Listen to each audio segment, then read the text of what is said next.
For being a little bit late. We had some other tasks to do this morning. We've all been up for quite a while already.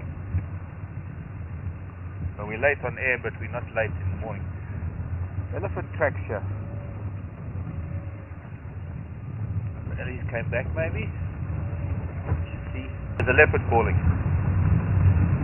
And I want to find its tracks. But it was already over an hour ago that it was calling, so I'm way behind this cat once again. You know, sometimes when you hear these things like primates shouting or leopards calling, you've got to be there immediately. You've got to be right on top of it. Yeah, the fish eagle's calling. No sign of leopard tracks down here.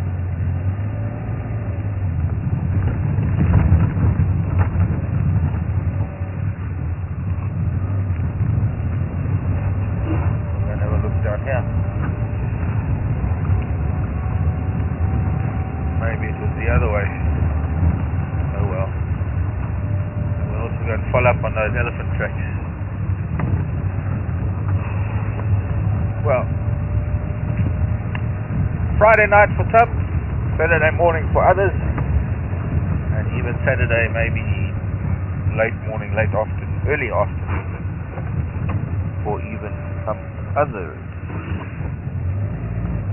Wherever you are on the planet, it'd be nice to hear from you.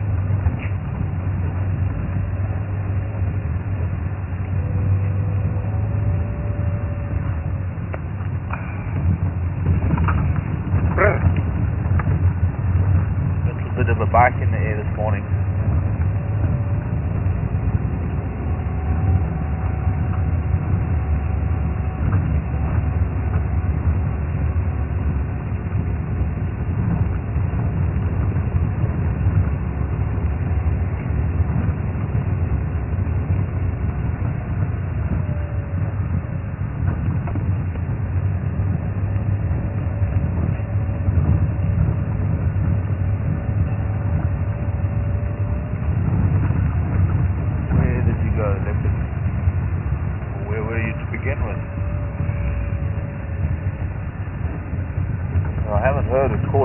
But then I have been in the car, and it's hard to hear a leopard when you're in a vehicle.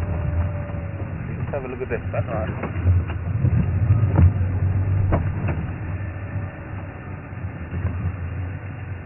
Through the trees. Stop and listen. Maybe leopard's going to shout again.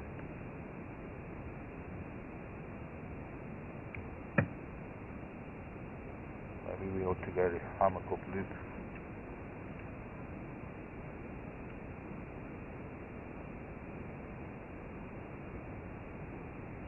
All I need is to hear it twice during, while I'm looking for it. Stop in one place and hear it, and then go to another place and hear it, and then triangulate on it.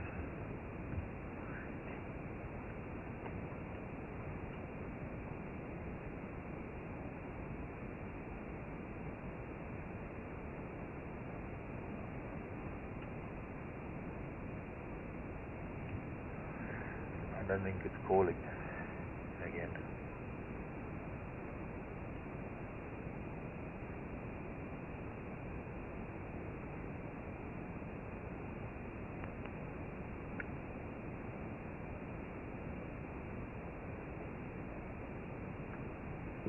Okay, shall we move on?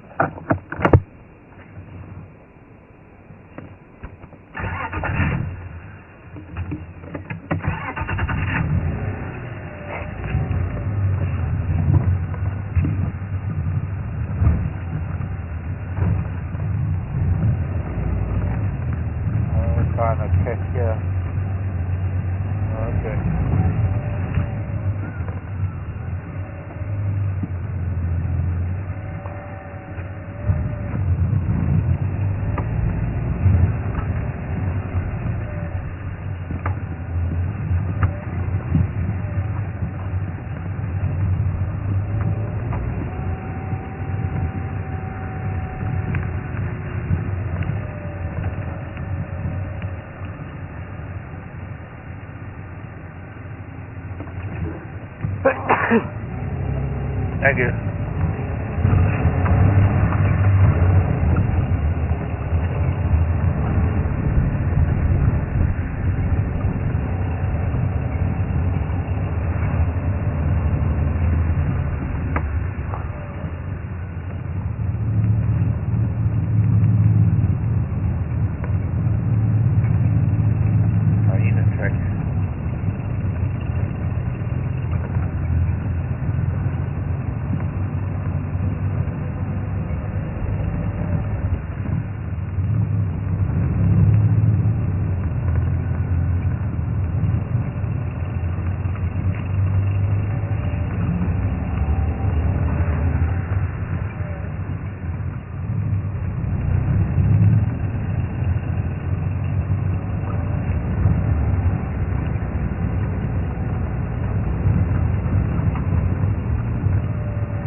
buffalo dog. This must be one of the buffalo that you house last night, Becky.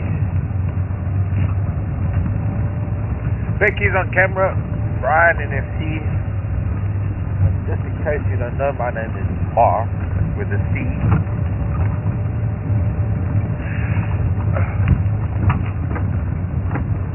And in case you didn't know, it is winter here, almost midwinter.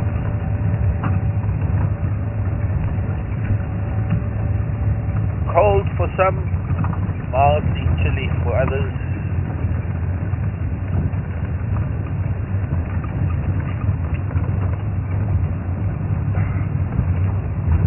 All depends on origin.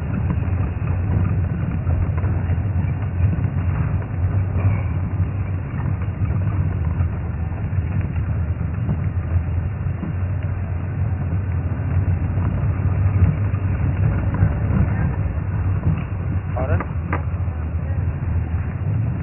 Terry? No. I thought it was Trevor. I haven't found its tracks yet.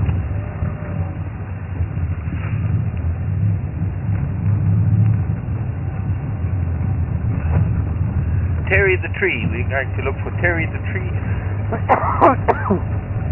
and her brother Terence. Paula, far too relaxed.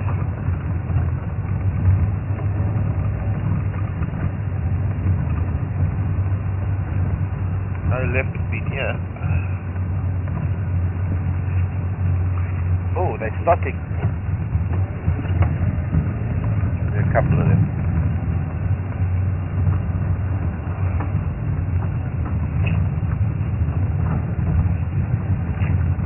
Starting is a particular type of gait in the springbuck. It's called pronking.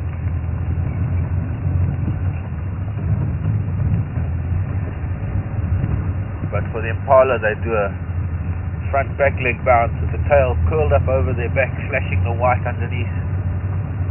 And they do it's a really specialized dance.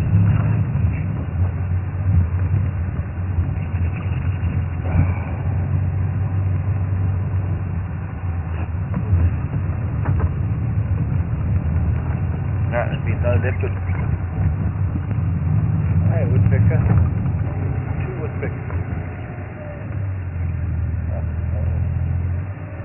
God.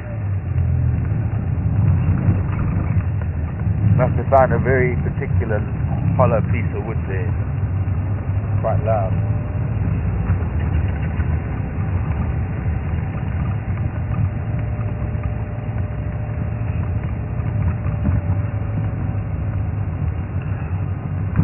Too quick to see which woodpecker that was. Also, it was a little silhouetted. A little pair of them. Been male and female.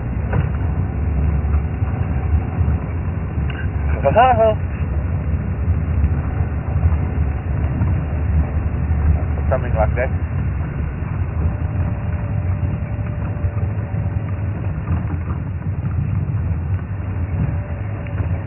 A couple of warm pockets of air here.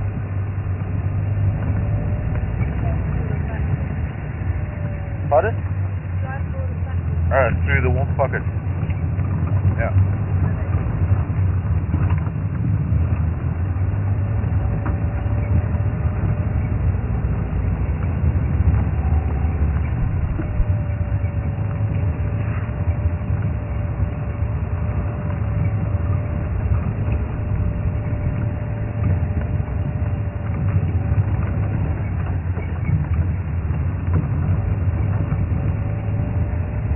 Hello, Blake. Kansas Blake. Wants to know how I first got into guiding. I fell into it. No, I didn't fall into it. How did I first get into guiding? Well, Blake, I grew up with our family holiday home. Like some people have a cabin at the lake or a cabin in the woods in the US. I have friends who have cabin up on a lake. In the summer, my They go up to the cabins. Actually, they go up there for winter too.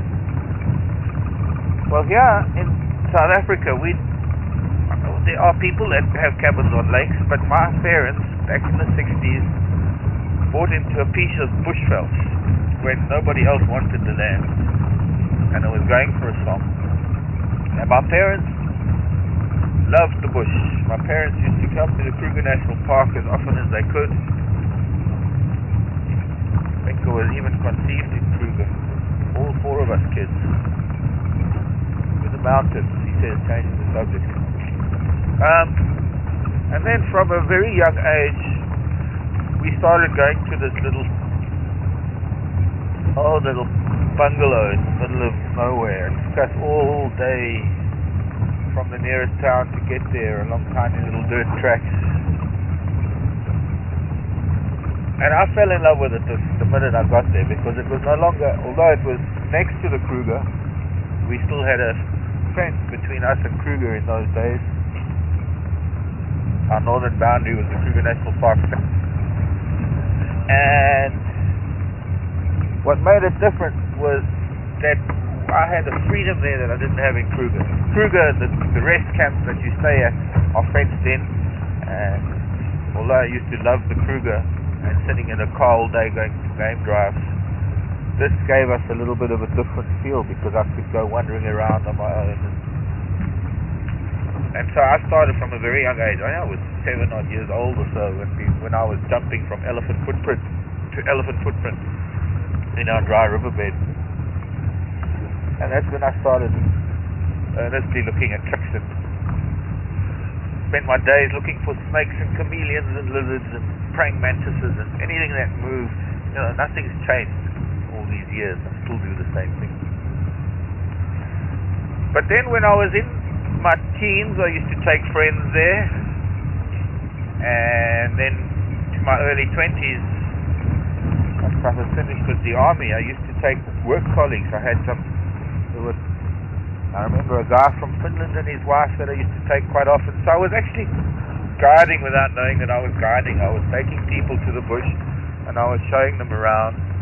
There was a time in the early 80s when there weren't any, or there were very, very few game lodges. There were only about 3 or 4 game lodges that were commercial. And now there's 300 or 400 in any one given area. In the hundreds now. So now it's become big industry. Now it's become big business. In those days, it was very unusual there were very, very few people that went to game lodges. There wasn't really much of a safari industry. The main safari industry was up in Kenya, and we had a political situation here that stopped a lot of people from coming to South Africa. And so I started guiding people who just wanted to visit the bush without having to go to a game lodge, because we didn't have a lodge, we just had a really old bungalow. And at the time I was trying to do things in the city. I was trying to do what everybody does. You finish school, army, find a job, buy a car, find a house, pay the rent, all the usual stuff. But I hated it because it had a leopard track. Well, there was a leopard track there, but it might not be very fresh. You'll see on the road going down to Hammerkop. I was very, very unhappy in the city. I tried to do a number of different jobs, mostly to make family and make everybody happy, that I was able to participate in the adult world, I think, for want of a better phrase. But I hated it. All I wanted to do was be in the bush. But there wasn't really, as I say, there wasn't really a safari industry. There were very, very few lodges. In the whole of that part of the Timbavati, there were only 2 lodges. One of them was a place called Tandatula. And I went to see the manager, the general manager. I remember I was probably about 20, 21 at the time. Actually, I had just finished the army.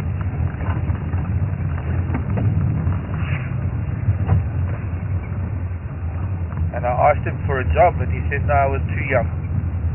Funny how that works, because Nowadays it's only youngsters, but in those days it was, if you weren't in your late 20s, early 30s, you couldn't get a job in the bush, because there were very few jobs going, and they thought that youngsters were too temporary. He said to me, go and work in the city first, get the city out of you, and then come back to the bush, rather than come and work for me, and then when you're 23, 25, you want to go to play in the city, you go to discos and things. I didn't really consciously take heed of his suggestion, but somehow that's how my life worked out, that after a couple of years of trying my luck and doing things in the city, eventually I think I was about 23 going on 24, when I decided, well, let's pack it all in. I was deep in debt, I was depressed, all I wanted to do was just live with nature, live in the bush. I remember I used to go on long weekends, I used to come home in the Thornybush, I used to come home for long weekends, and I'd have enough food to last me a week, and I'd stay a week, and I'd get back to work, and I'd be in trouble. And eventually I had a company car. Eventually I had this big argument with my boss, and I threw my car keys on his desk, and I said, we'll shove it. And the next day, in fact no, it was that day, that night,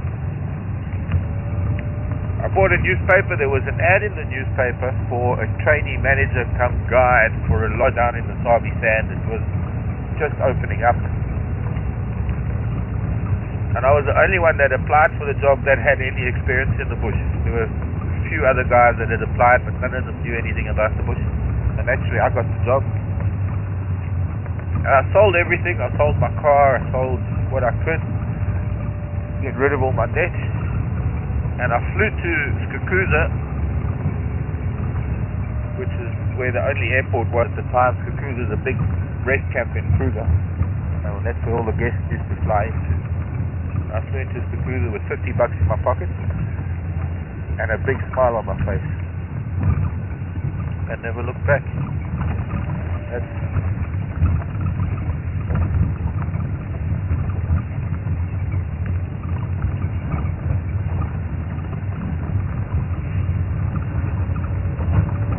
From there, rather a colourful career in many different lodges, in many different game reserves and national parks in several different countries, and since I'm still young, I hope to go to more countries and more national parks and reserves, somehow expand my knowledge.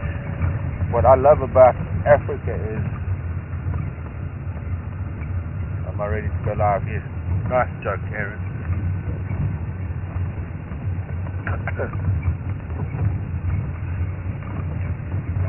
Talking away, and we're not live. Yeah, you are, leopard. But if you walked up here and there's nothing up there, then where did he go? You are kidding, right?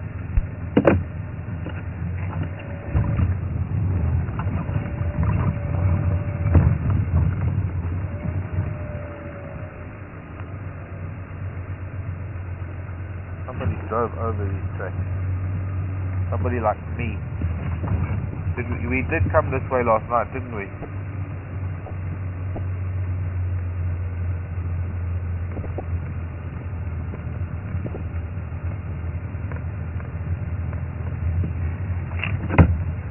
Yes.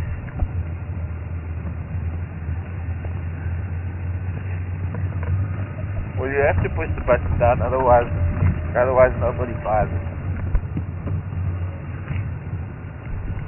The biggest mistake in continuity when people talk on the radio in movies and they don't depress the button. Depress. Okay, I understand. Carry on, take 2. So we're doing some other stuff for the 3D stuff while we're driving.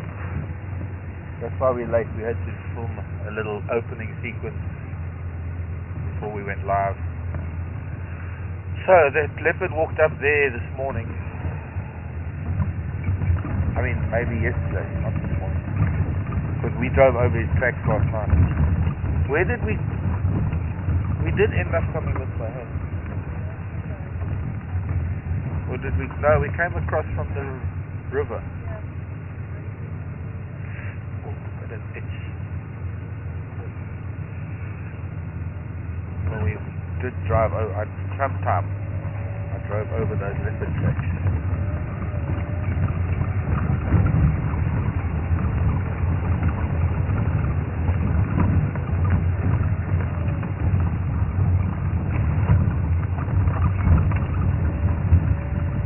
So, you see, like, you can't deny what is in your heart. You cannot deny your passion. Because you'll be very, very unhappy. For the same reason, you cannot spend your life trying to make other people happy. The only way to make other people happy is to make yourself happy. And this is what happened to me. When I was trying to make everyone happy by working in the city, it was great to get a promotion, make everyone happy, but I was unhappy. And at first, of course, it was seen as a cop-out. It was like I might as well have been living in California and decided to go and surf for a living, which nowadays is actually quite lucrative, but in those days it wasn't.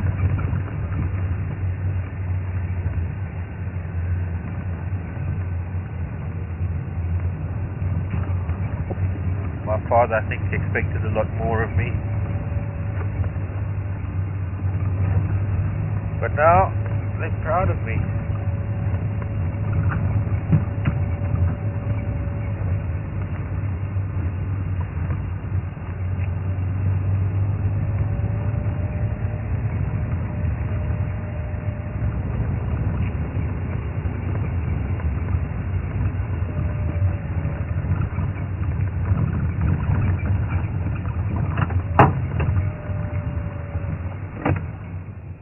Excuse me a minute.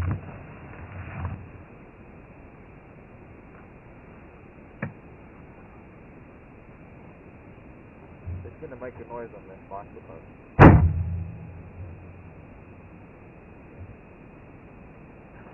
It's squeaking.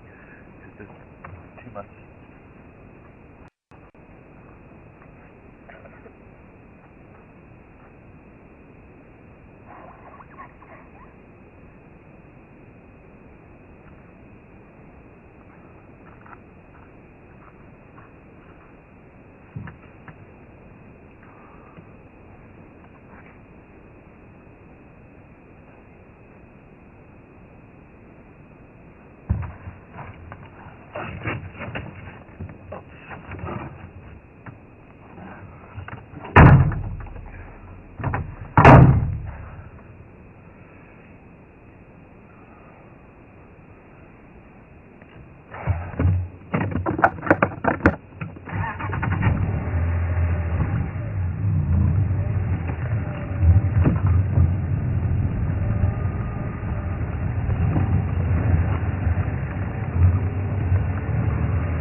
Catch up a little bit of game drive stuff, see what's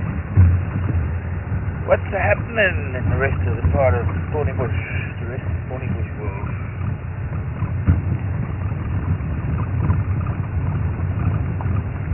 And, well, there doesn't seem to be any sign of it yet.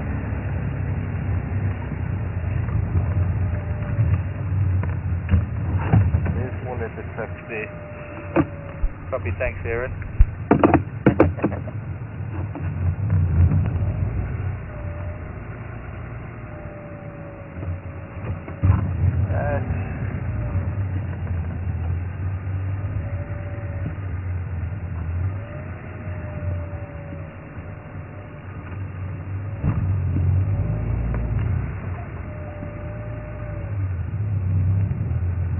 Stand by Ponyari, really.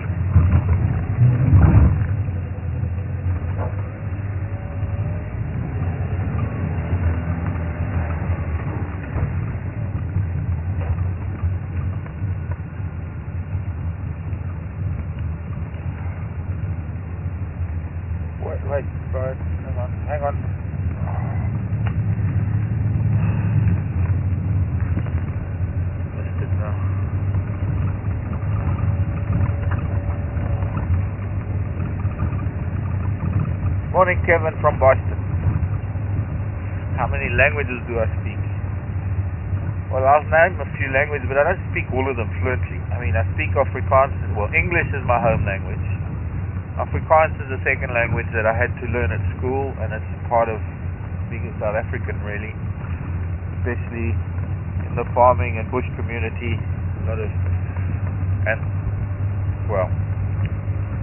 Afrikaans as a second language at school, much like in any second language at school, you pass it for your finals, but you still don't really speak it very well. But I learned to speak it in the army, because in the army, if you didn't understand the commands, if you didn't understand what your sergeant or your corporal or what, I had different people. I had a killick and a petty officer and a chief petty officer. I was a Marine. If you didn't understand what they were saying, then you hang on, listening to the radio. Sorry, just following tracks. They're following tracks to the Black Dam Pride. Turn the radio down and I don't get interrupted.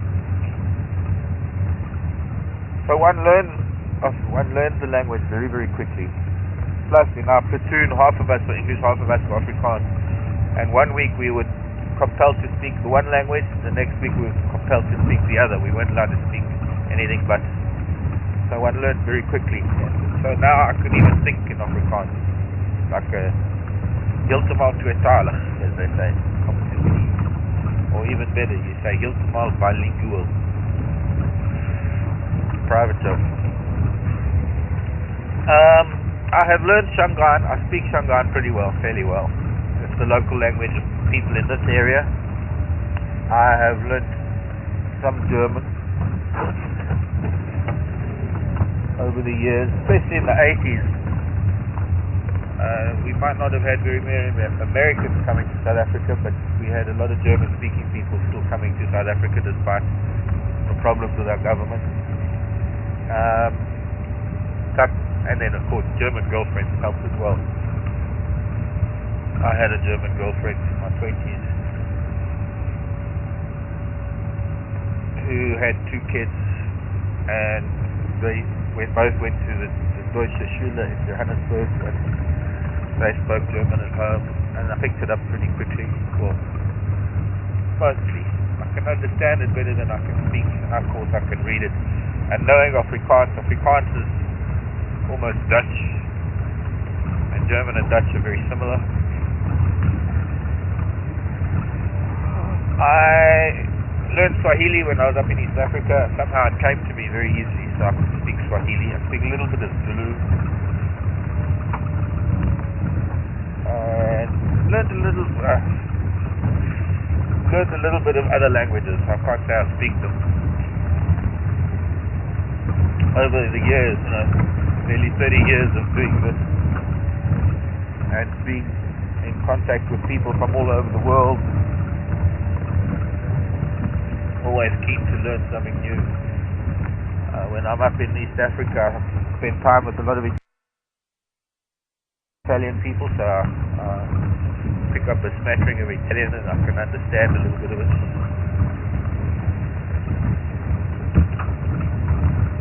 And I can understand various different American dialects, and I can understand a few different United Kingdom British dialects, forms of English.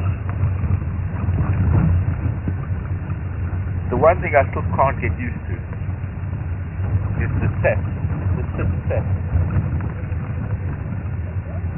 Sit and set. Well, sit and sitting. But in England you just say sat. Past, present, future tense. I am sat here right now talking to you. But in different contexts, the word is used. I mean, Tara and I used to talk about that all the time, because Will also used the word, and a lot of British people use the word sat in the present tense. He is sat over there. No, he's sitting over there. Never mind, we're not going through that right now. So we're going to go across the river, see what tracks we can find there. And then we're going to head up north to east. northwest.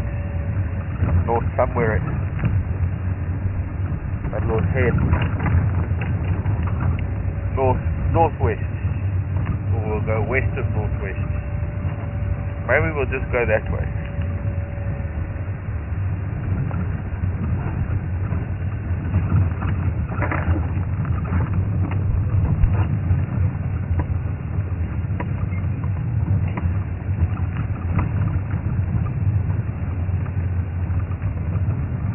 Morning, Dan in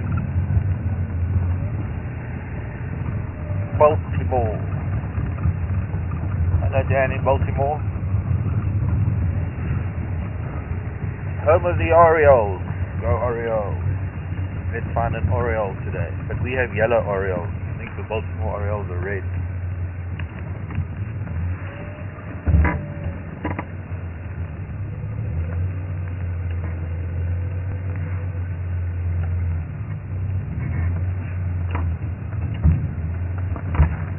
If the baboons have gone back to their sleeping trees.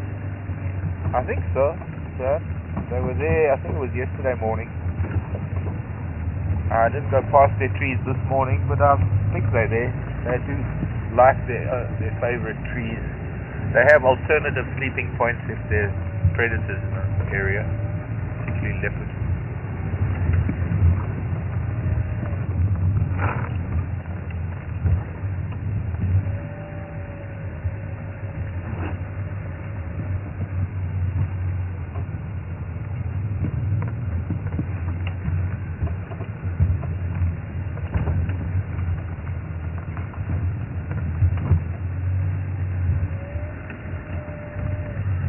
Have been found way up on the northern fence. Very, very far.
Sometimes I wonder if it would be just easier to break the thing and put it back again.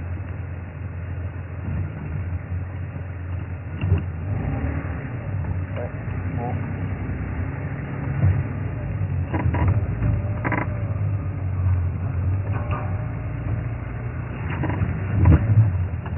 There we did it. Thanks, Vicky. Have to lift branches over the antenna at the back. Elephant dung. Somewhat fresh.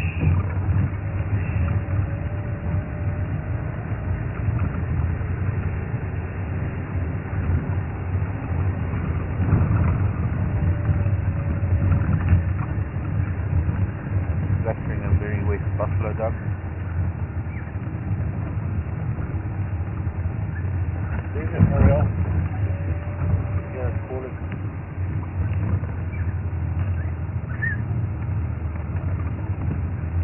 Sitting at the back in the sun. Speaking of Oriole, I'm going to see it. Pardon?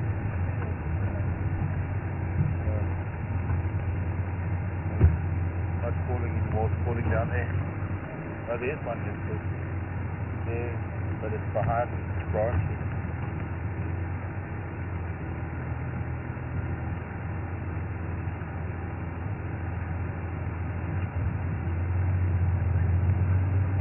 It's flown.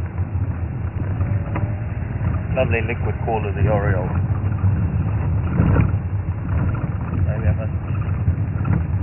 Google search, listen to what the orioles sound like in the States.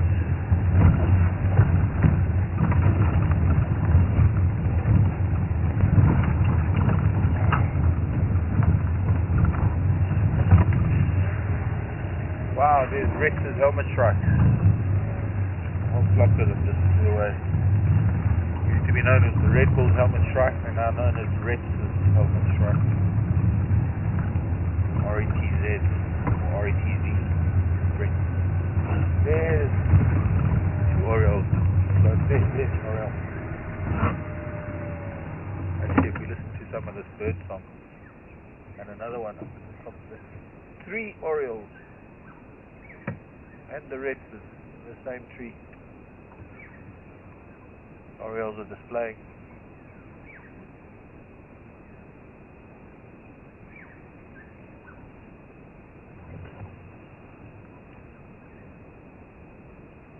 Oh.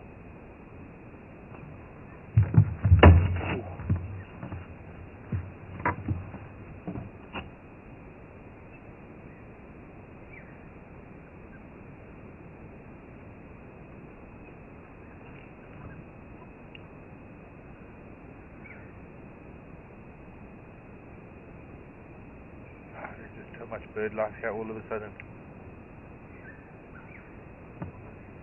That mic.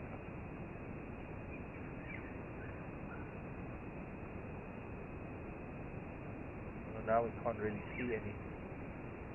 Orioles have gone into that leadwood. The Rex's helmet shrikes are in there. We can mostly hear the oriole now.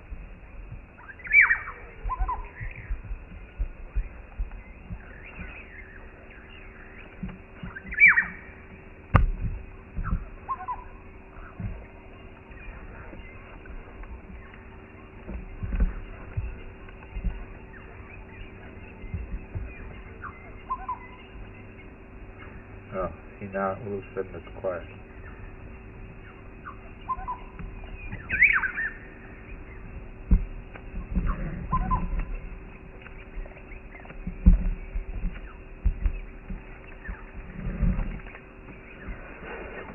Pigeon in there as well. Okay. We're not gonna get in here with my camera. There were a bunch of woodpeckers pecking away too. Kind of got a bit quiet all of a sudden.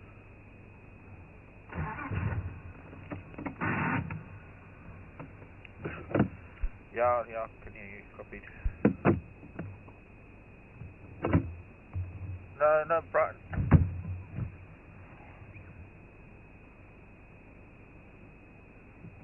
Okay, yeah, you're gonna need to give me a bit of a break, dude, so I can sort of answer them and then go to the next one.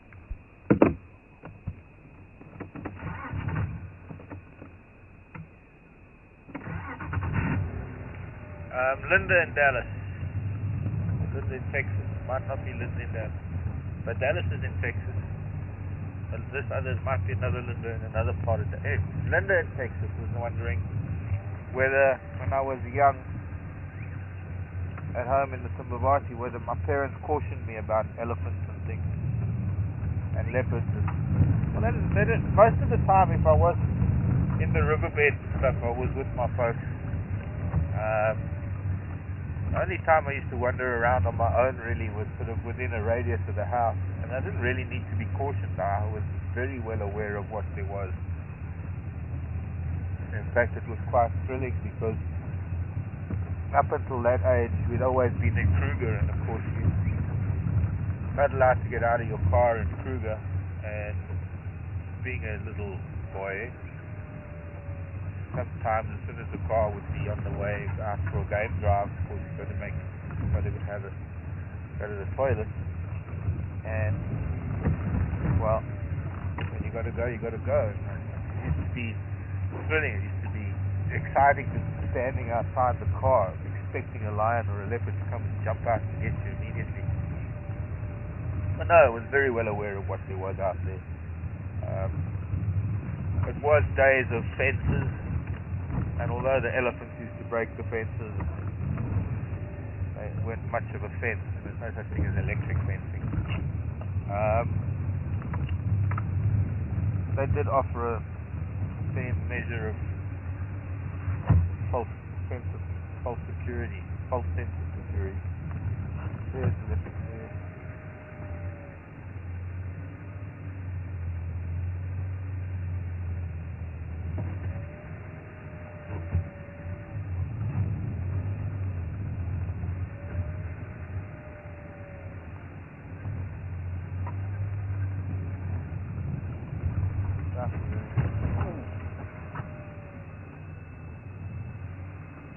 See what happens when you're not looking.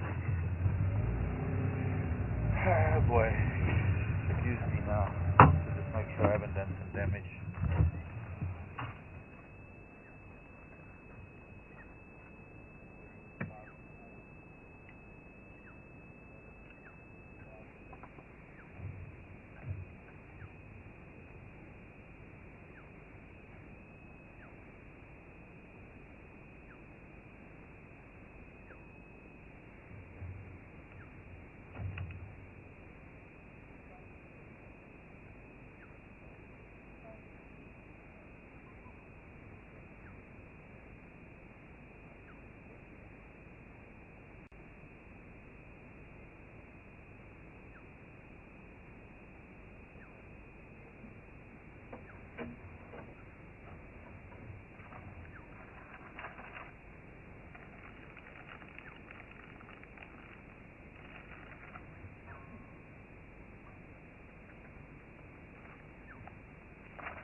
Barking up this road to get to see what's going on.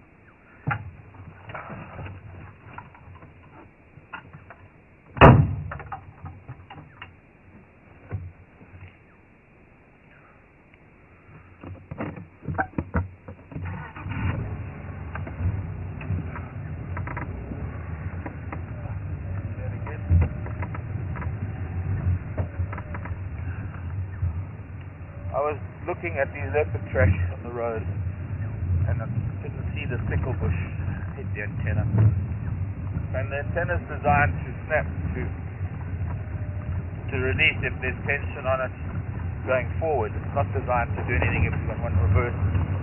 So I was worried that I might have done some damage. Okay, I've heard some kudu shouting up this road. I'm not even going to stop and look for tracks here right now. I want to get further up this road to where those kudu were alarming. Look for tracks around there. And in the meantime, let's see what's the next question. Baboon tracks.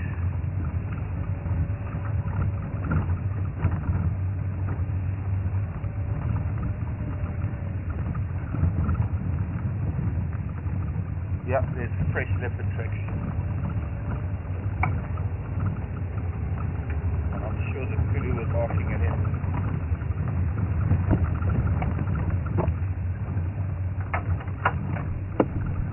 Right, there's a bunch of questions that have come in.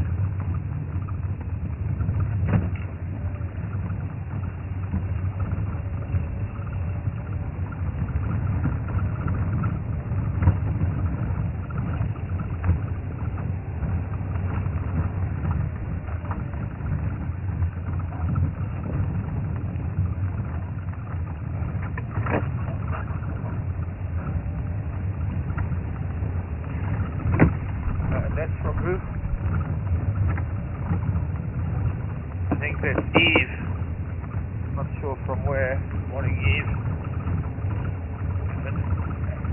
elephants mourn over lost loved ones? Yes, they do, very much so. They're very emotional about that. Members of the herd that they lose, the drainage line that is probably just gone into.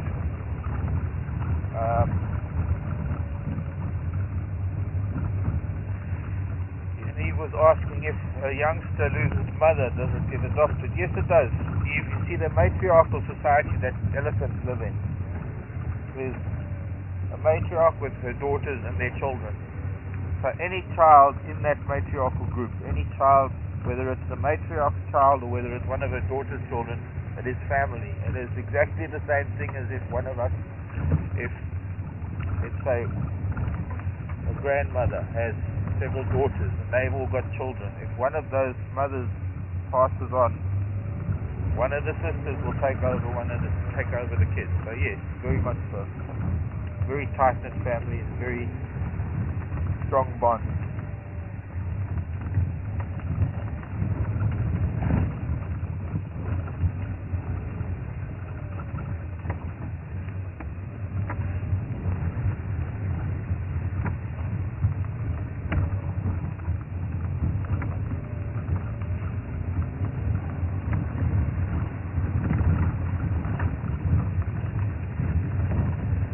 So much for trying to get somewhere in a hurry with these roads. It's impossible. That's why we can never catch up with these cats. These roads. Oh, sorry, Becky. There, they're barking down here.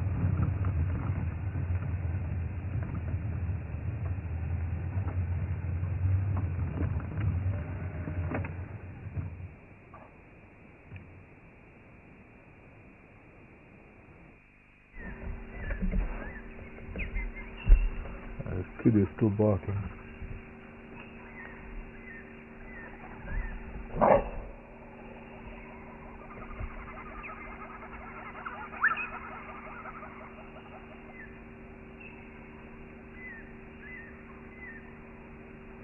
I'm just going to go a little bit further on this road.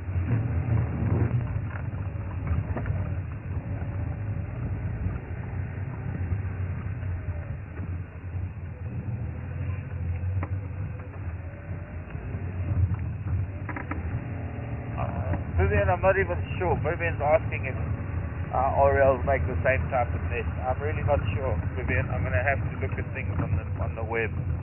I'll have to get back to you on that one. Leopard is already here.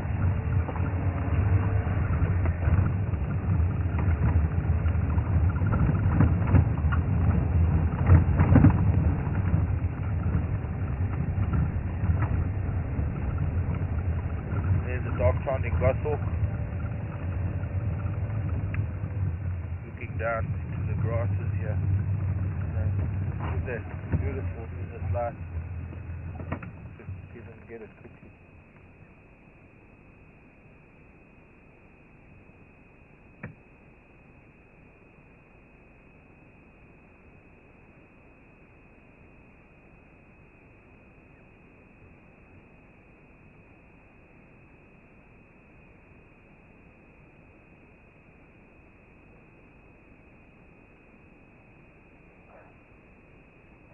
We're still seeing something.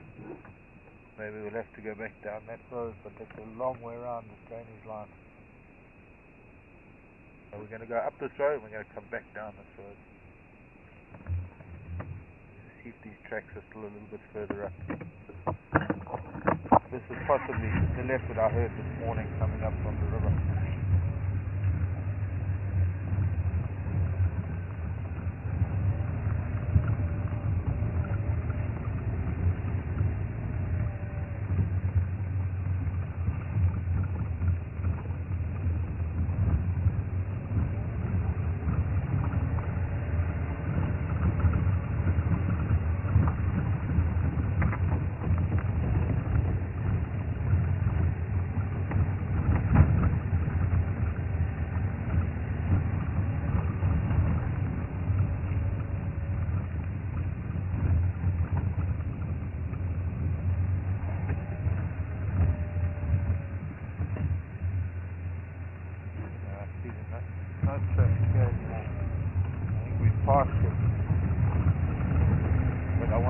that. I want him, give him the impression that I've got. I'm not interested in it. We go back up the road, we turn around, we come back, maybe he'll be back on the road. There's nothing else we can do really. I can't just go off looking for him where I'm not sure he is. He's somewhere here. Kudu is still, Kudu obviously maybe still can see him a little bit further back. What is this? Sounds like glass. There was a question after that question from Linda in Texas.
Morning, Linda. They're wanting to know if there's a resident leopard and family on Thornybush, like there was Karula and Juma. Yes, there is, Linda. Our resident leopard that lives around where we are is leopard known as Malawan female. She has some cubs. There are many other leopards here at Thornybush. Leopards here at Thornybush are not seen as often as leopards in the Sabi Sand.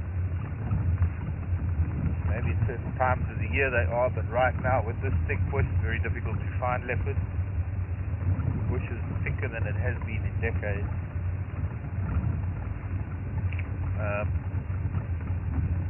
But yes, there is a whole host of leopards throughout Thornybush, many different females, some with cubs, some not.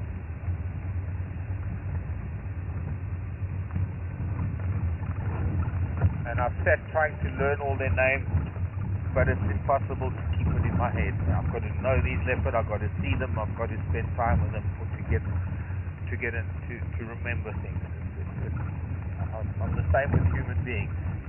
I'll meet people and I'll even call them by their name for a couple of hours, and then next time I meet them I might not even recognize them. I've got to get to know things first. I don't know, maybe it's just the way my mind works. A little bit different to most people. That I can read the names and I can see their faces, but it doesn't help me much because I've got to get to know them first. My brain doesn't retain that information for some reason. So there are a bunch of leopards, a bunch of cubs that some of them have.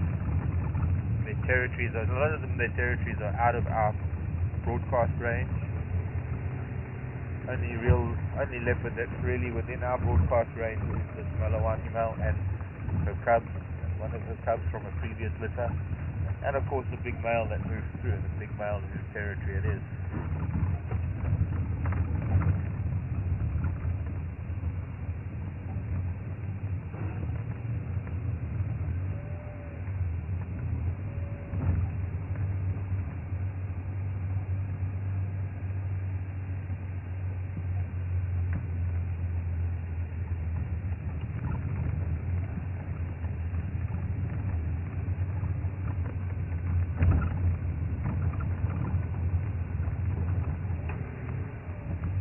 Leopard is walking through this grass, we wouldn't see it unless it lifted its tail, and even then it would be difficult. This particular cat has been here, within the last few minutes this cat has been here, but he's left the road, he's gone into this donga system, just to the east of us. I don't know if he's going to come out here or if he's going to come out on another road on the other side of this Donga system. But unless he's on the road, we're not likely to find him. The idea is to listen for alarm calls.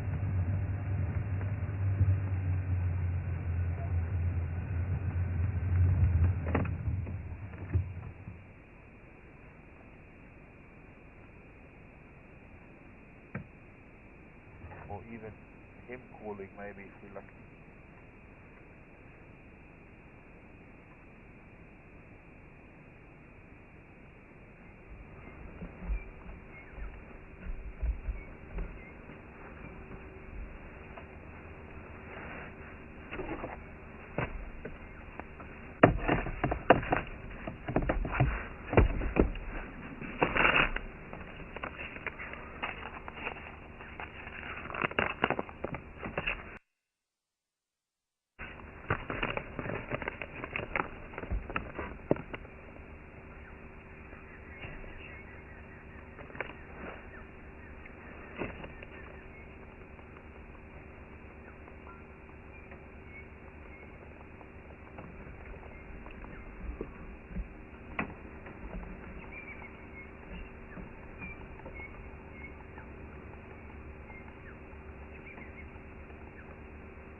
There's a hyena.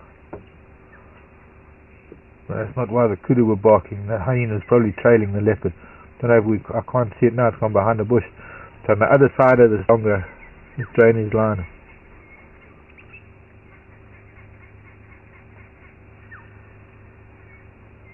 You see it moving there, Becky? That's gone behind that tree now. I mean, only visible because it slopes up on the other side there, so I'm looking over almost on the top of it.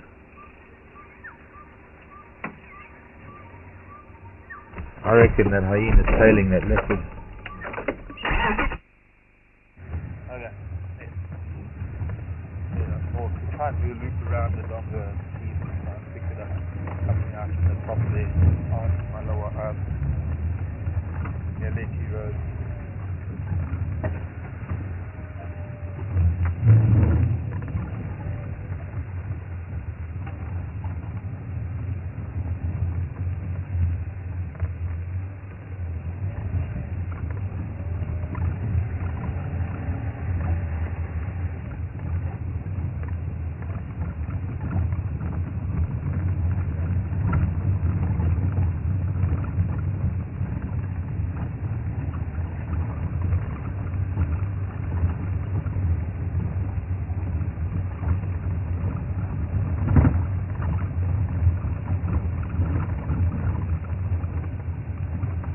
Left-hand side on Waterbuck Eskom.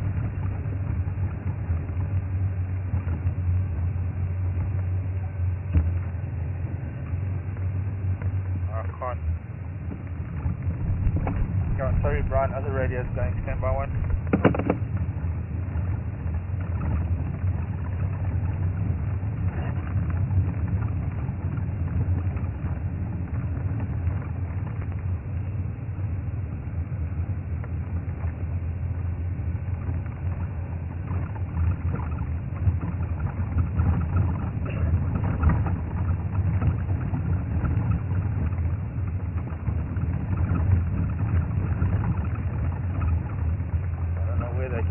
Another male leopard, but it can't be this one because they're talking about a leopard going south.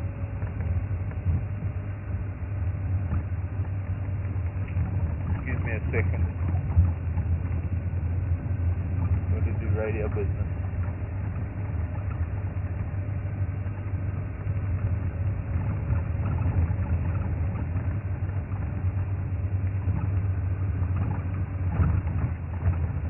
Not too far away. Picking them up on the other channel.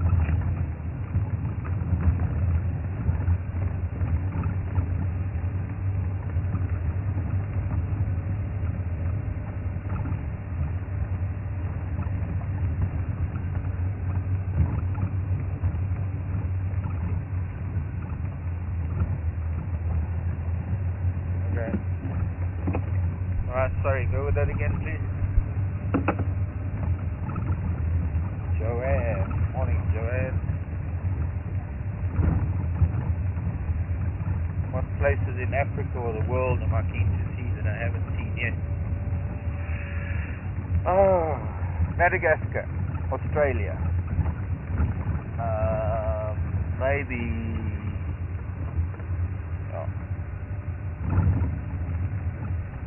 South America, Belize. He wants to go and meet Alan Rabinowitz, the Jaguars. Obviously Amazon, Pantanal. Africa, I want to go to West Africa. I want to see Gabon. That's where Seb came from. I want to still see Uganda. I want to go up to Semliki National Park in Uganda, Queen Elizabeth, and see parts of Uganda. I still want to see some. I'd love to still. I've never been to the Luangwa Valley, Zambia. Now, does this cat come out onto this road? Not here he has. That hyena might come out onto this road any minute.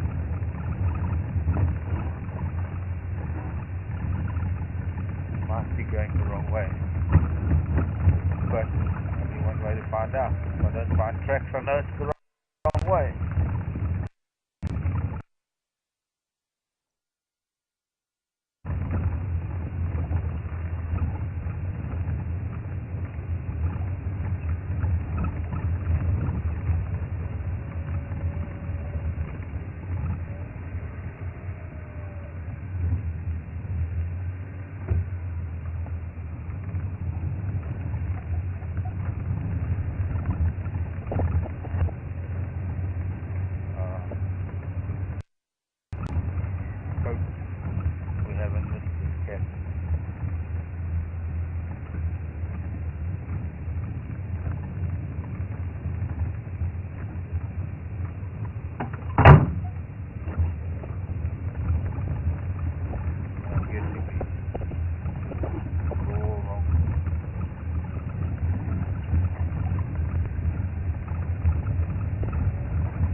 Came up here.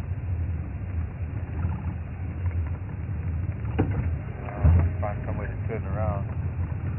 The hyena must be somewhere in here. By now.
Morning, Ellen.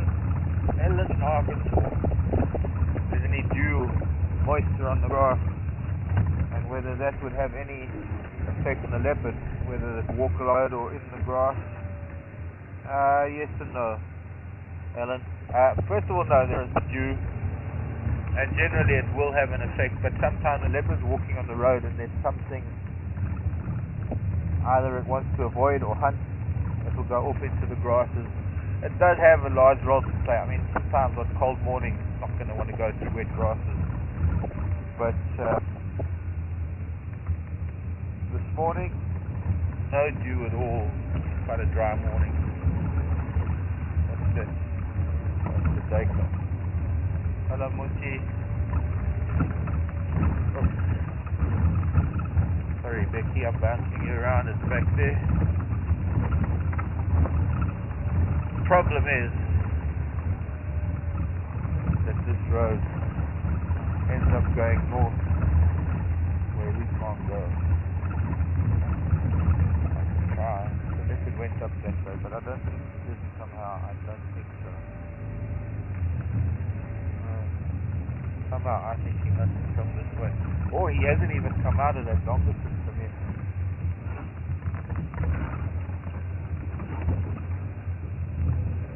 So now it's just confusing me completely.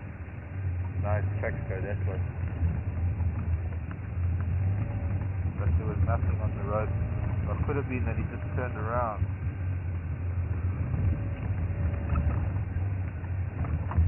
Why did these cats do this?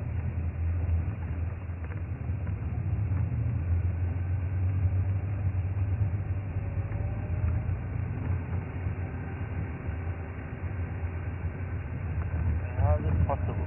There's two different cats.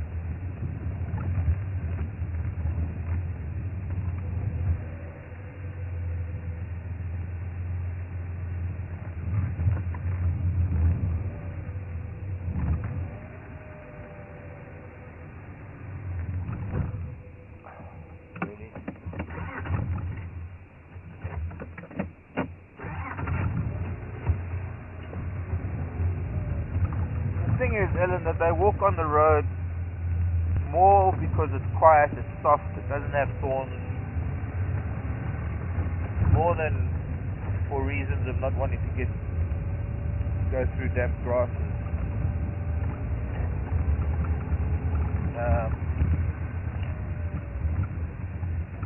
This cat's definitely gone the other way, but I'm still wondering if it's the same cat.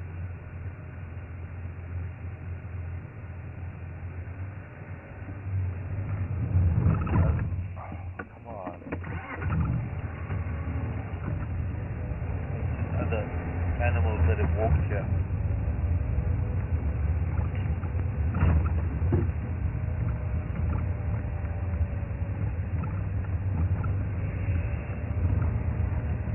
The thing is, sometimes dilly-dallying, sometimes it's stopping for a couple of seconds here and there, or taking the road to look for a track and finding it's not the road you want and having to turn around. That is enough to delay it long enough to completely get off track.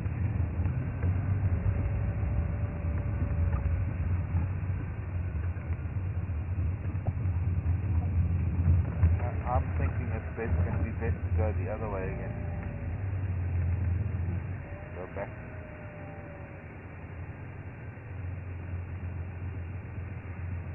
No tracks here. And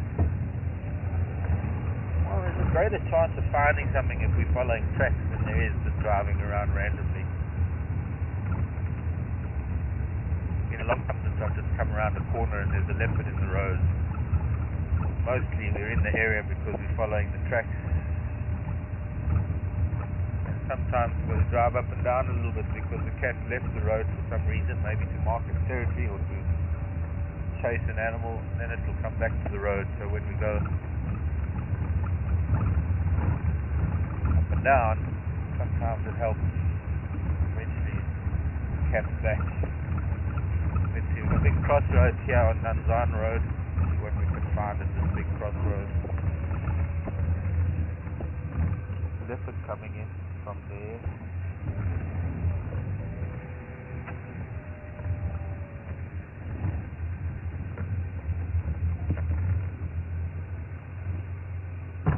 Pancha. Morning. Excuse me, everybody's going to go talk to somebody.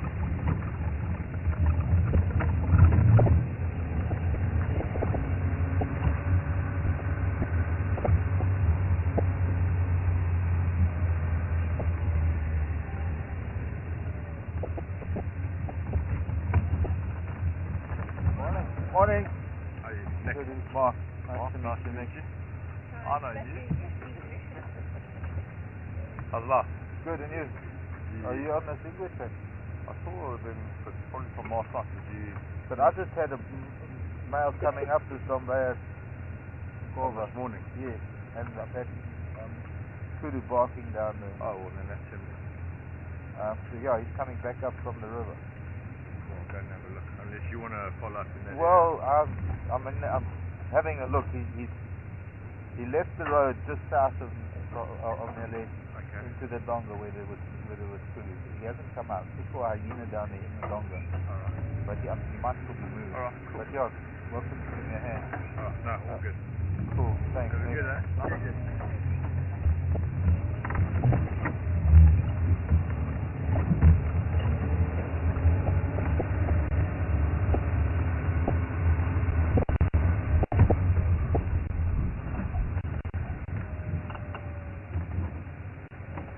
One more thing.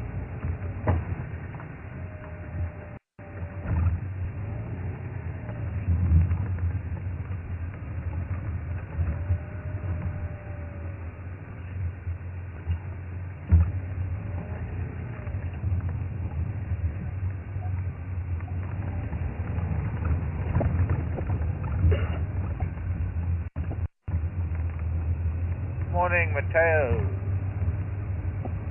What kind of vehicle do we drive? We drive a Land Rover Defender 90, quite an old model, still the Defender series. It is a model that was built at a time when BMW took ownership of Land Rover for a brief period, so it has a BMW engine, 2.8 fuel injected. That's basically the 2.8i BMW engine.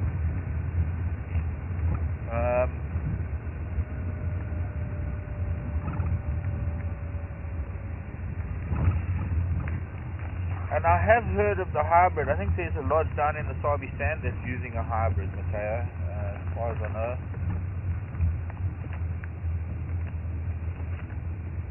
What is that? It's buffalo. Getting horns around the bush. The sun. Hey, old man. Sorry, we're not going to stop and look at you right now.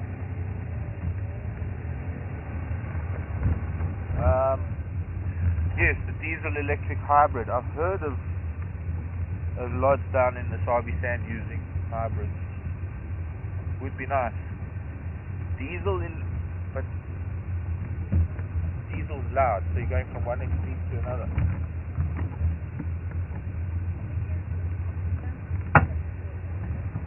Well, this is what I'm thinking. I mean, I've been in a vehicle. Becky's saying the animals will probably freak out, and I think she's right. I agree with it. I have had many occasions where I've been on a slope and I've let the I've let the vehicle just roll forward, and freaks elephants out, lion jump up from sleeping. It'll take, well, I guess they'll eventually get used to it, but it'll take a while for them. You see, the vehicle moving without the engine makes a different noise. They're not used to it. The crunching of the tires on the gravel. It's difficult. Try and drive over my track so that I'm not disturbing other animals' footprints.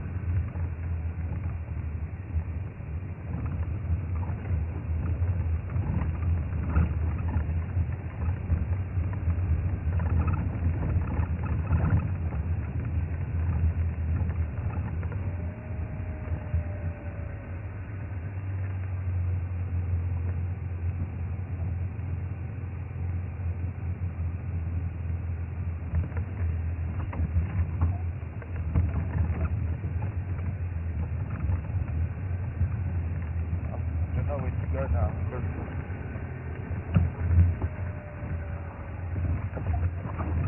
unless we try to go further along near Letty.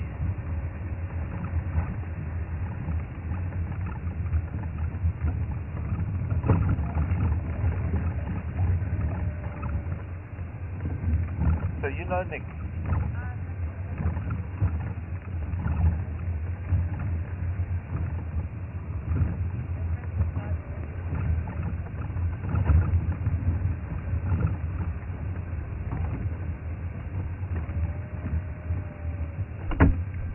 Brian, who's that from? Steph in Southampton. Steph in Southampton. Wondering if hyenas are related to cats. If so, why aren't they related to dogs? Yes, hyena are pretty much in their own. They're closer related to the viverrid, the mongoose family. But then even so, the mongoose family are also then closer related to the cat. And it's got to do with, I guess these days they're doing it with DNA, but they're also anatomical similarities. There's certain parts, there's certain things that are more feline than canine, I guess.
quite honestly, I've got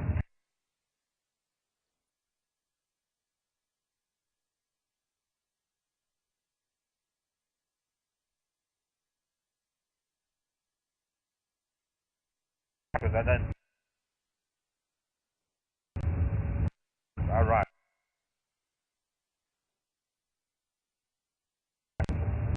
Mountain pen, right? And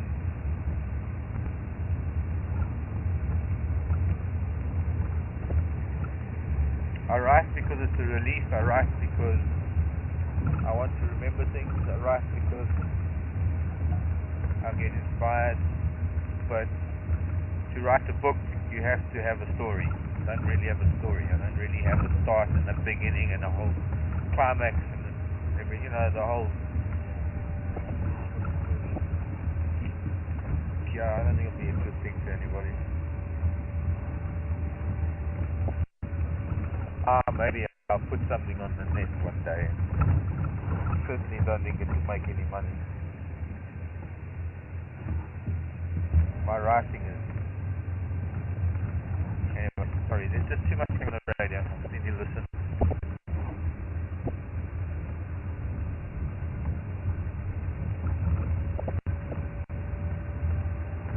All those days, there's a lot of action on the radio.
Look, there comes a terrible stork on its way back to the nest. Can't tell which one it is, male or female from here. Can you catch it? Maybe.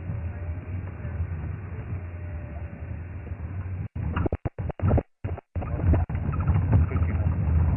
Or rather, just quick. This road.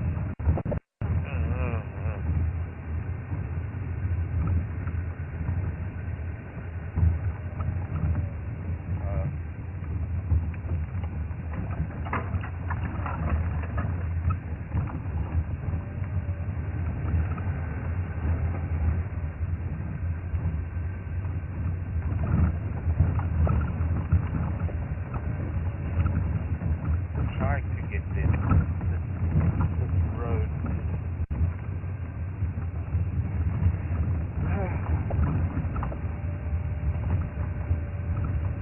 Luckily I got a lot of cushioning around my kidney.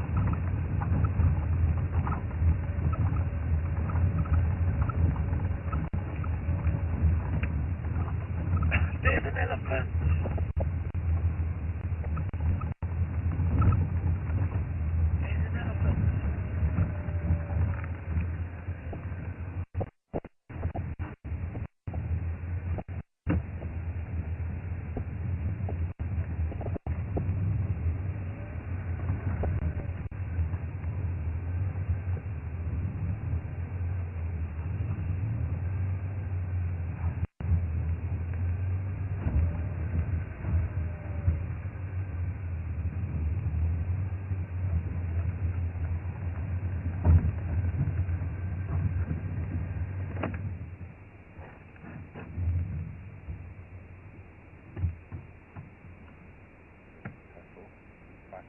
food. There's this Lucy. A little boy and a little girl having a tussle.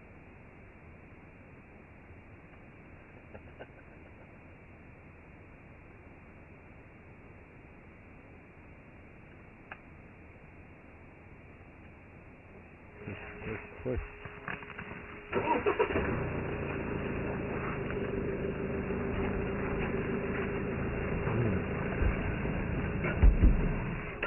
Big girl over there.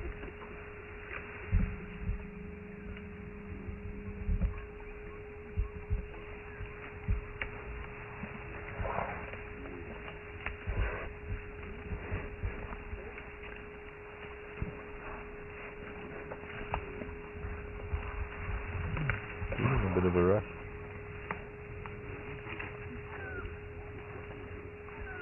They've just been given a signal to move.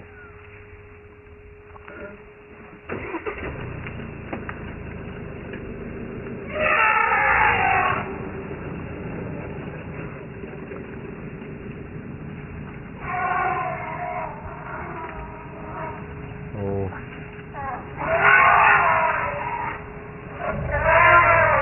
Something going on.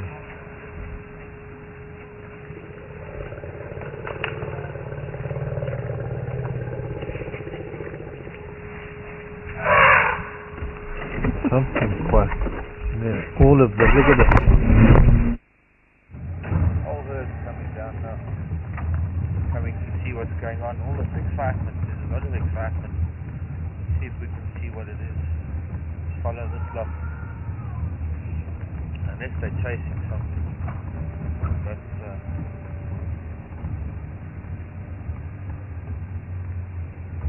hello, one tusk girl. Not us, we're not the cause of it all. She seems to think it's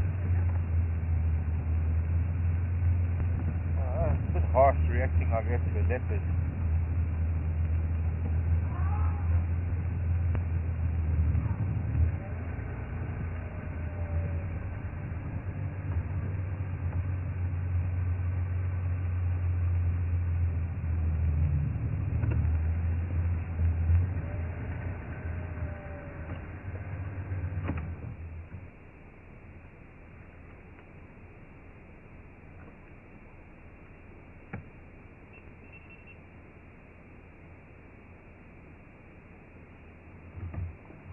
Stopped in here.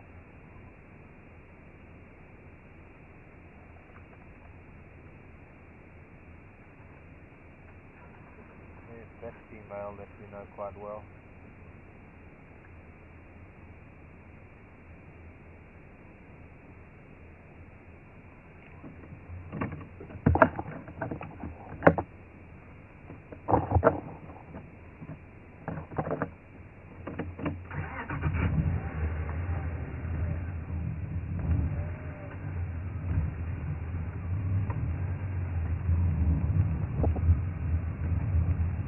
Question about taming of elephants for elephant back safaris, elephant rides. Well, not really fond of it. In some cases these are elephants that would otherwise not be alive anymore. There's a lot of speculation as to the methods that are used in taming. Is not the word. You can't tame an elephant. You can train an elephant.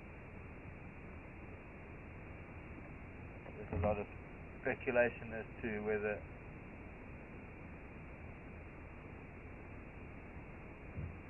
the methods that are used.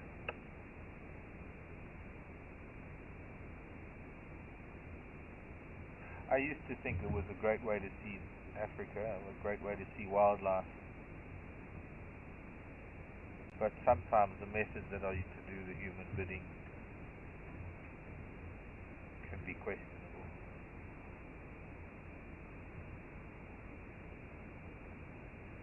Now I have no idea what all that excitement was about, since we can't see. We're very, very thick here that there's this area that they're in. But they've all calmed down now. They're all standing still. Some of them are feeding.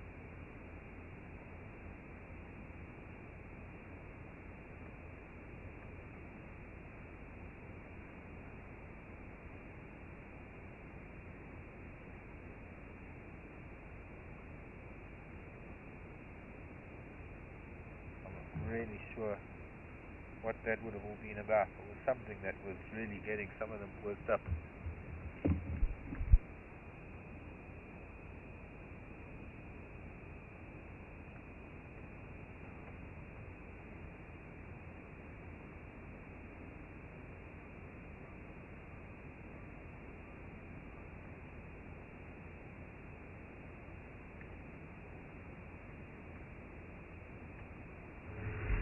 They're all seem to be moving south again.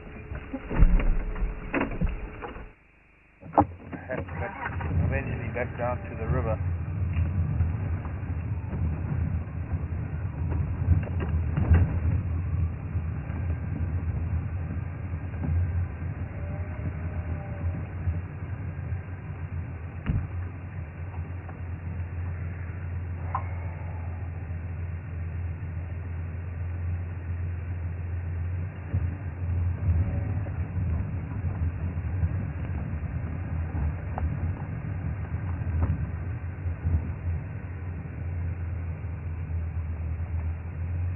No, Brian. Sorry.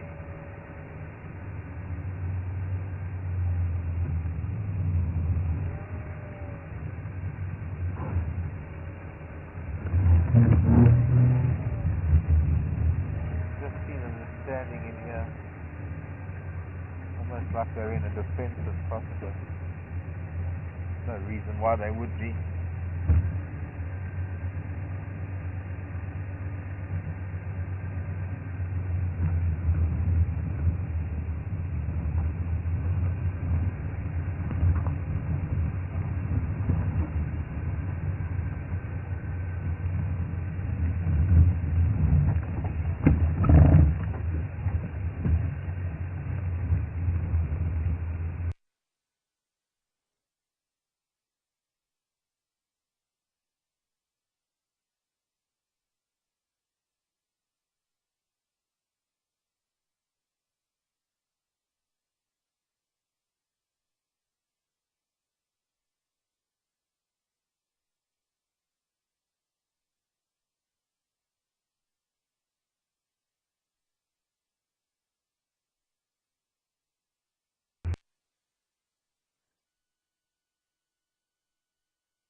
Really fickle fans.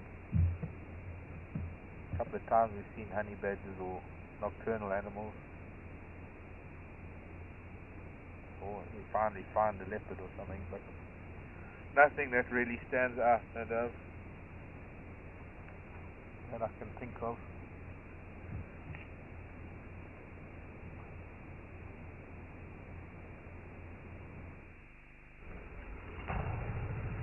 There's still a lot of rubber.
Negative.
Come out this way, girl. Big old girl, this one. She's huge.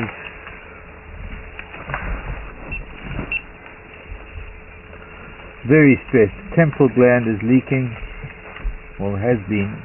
Not fresh. But she certainly has been a bit stressed this morning.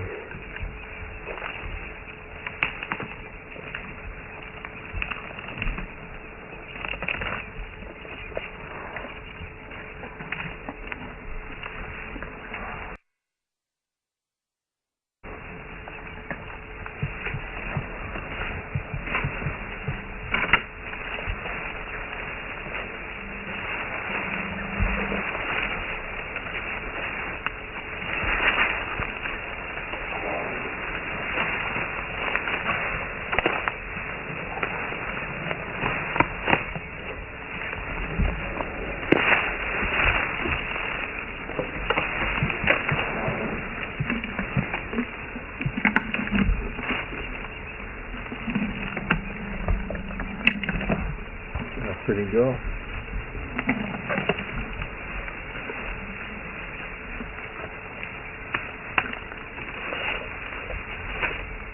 Hello, Rachel. Rachel bird. Hello, Mrs. Ellie. Hello, little girl. Hello, pretty little thing.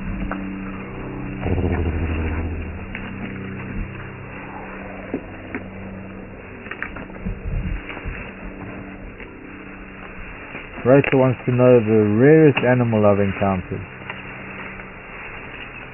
Can I take a photo of the tip of your trunk, please? Please? I put it on macro. But again, I didn't get it.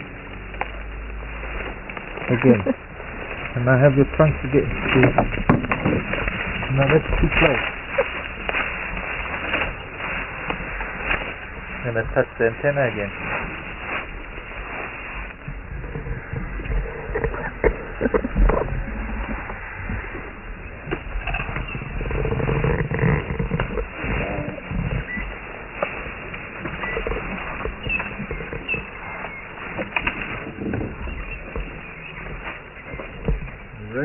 The rarest animal I've encountered. Black hyena.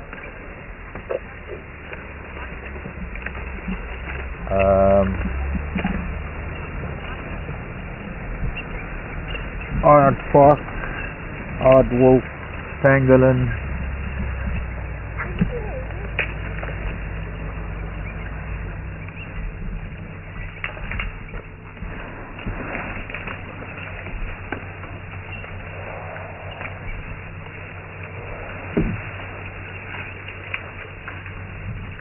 Surrounded by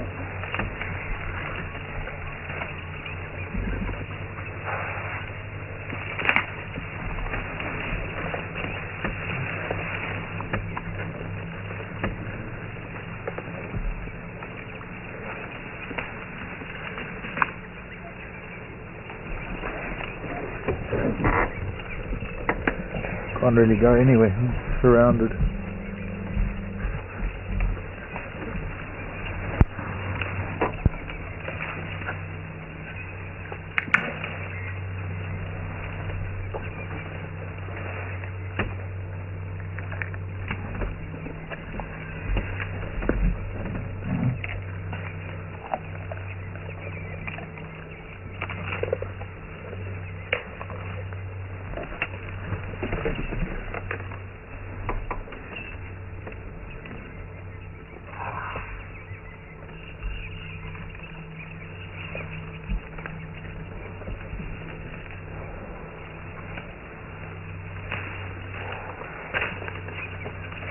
Another elephant coming to greet this lot now. This one. This.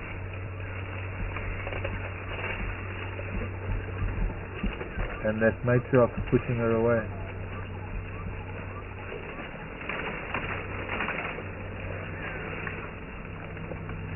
Him, that's the little boy. The young female greeting him. Touching his eye. To the camera can't see that.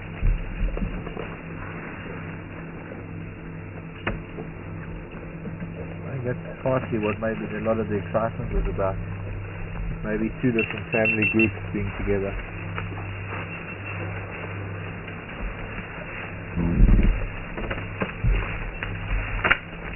But yes, it's right.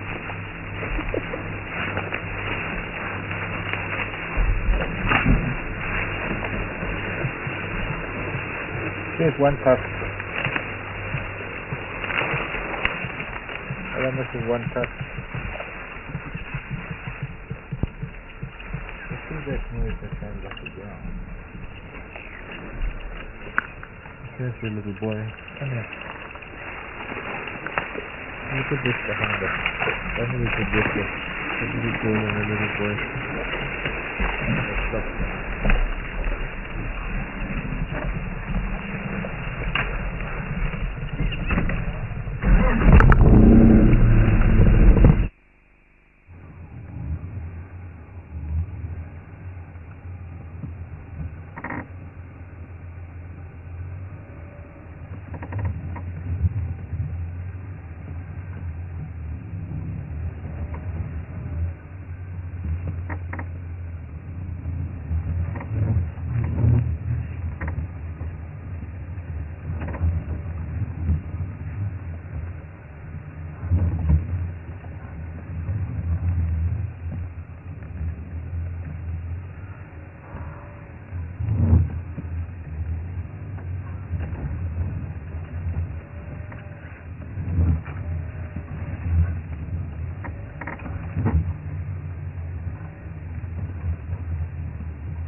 Thick down here to be watching elephants.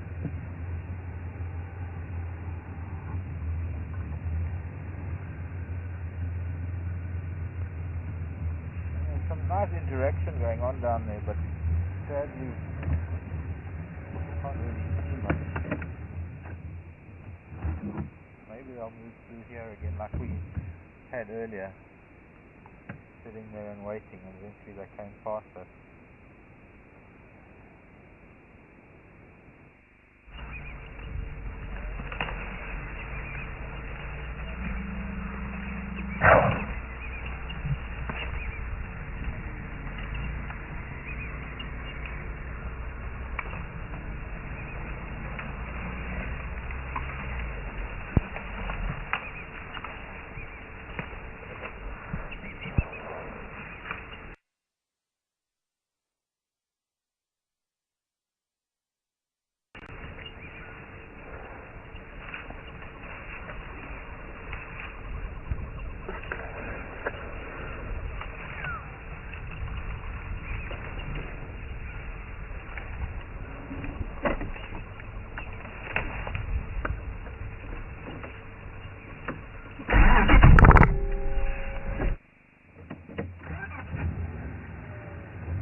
quite amazing. This isn't sparring, these are two females, these are two cows. It's just interaction. It's just really pretty, beautiful interaction between the two of them.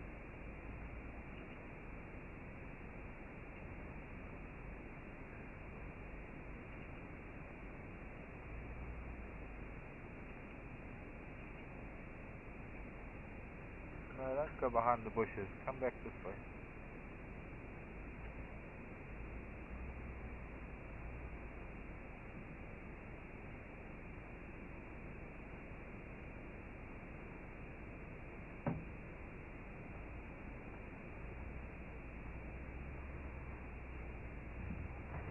Go forward, Vicky.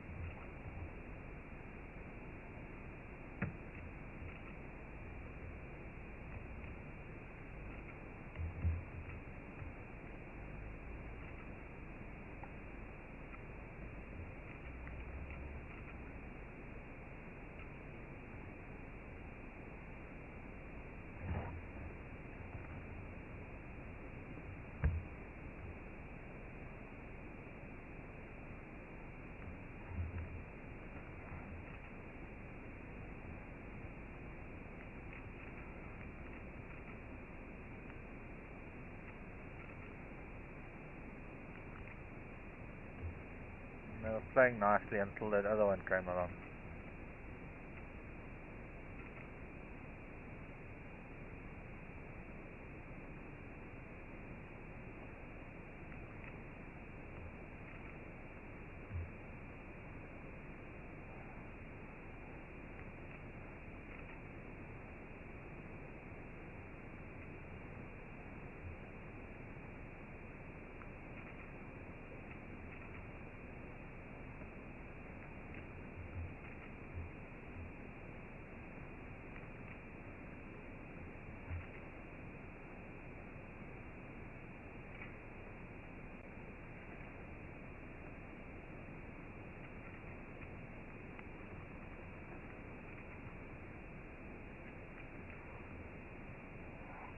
There's a lot of posturing going on here today.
Little zebra.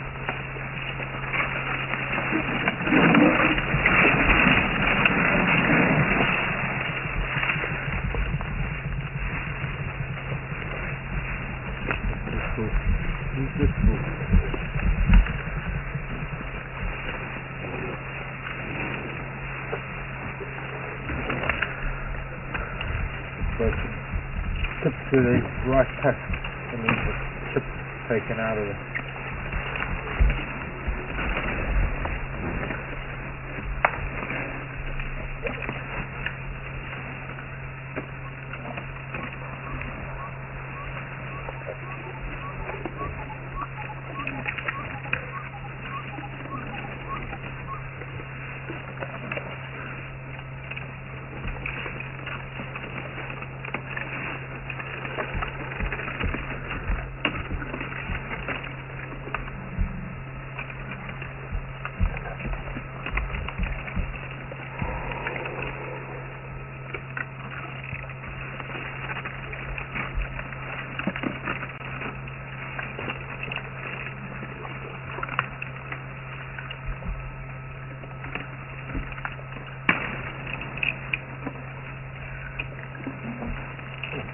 Bellies are still coming.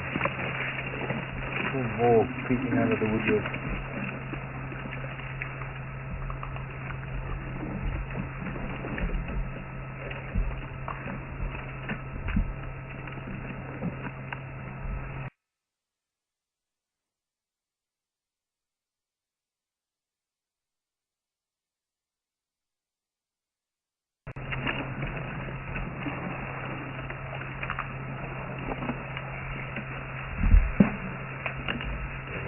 Bull.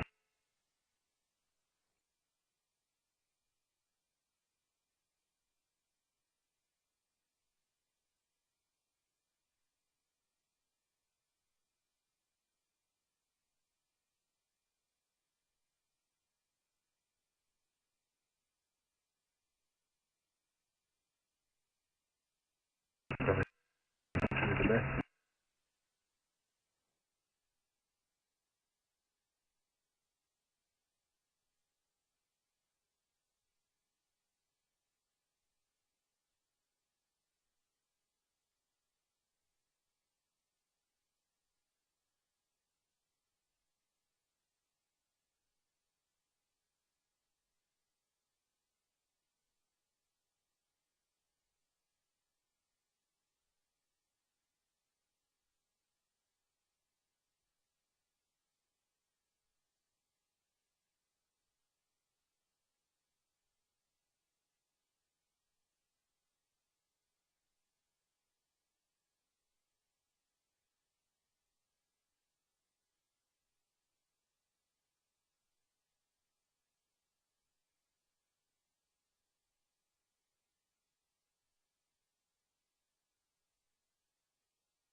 How do elephants communicate? Arlene. That's right. Remembered all of it, Arlene. Arlene.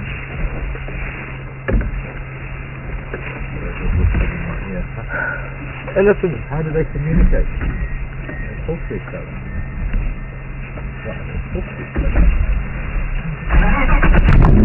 All sorts of different sound frequencies.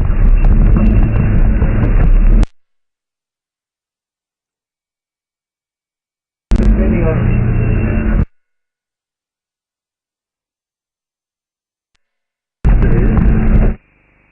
elephant communication is quite complex. Ranges of different sounds from their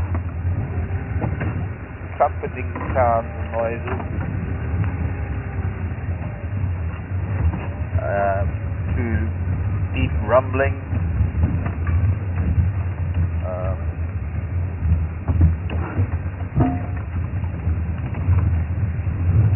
You hear the infrasound from time to time when they're talking to each other at close distance.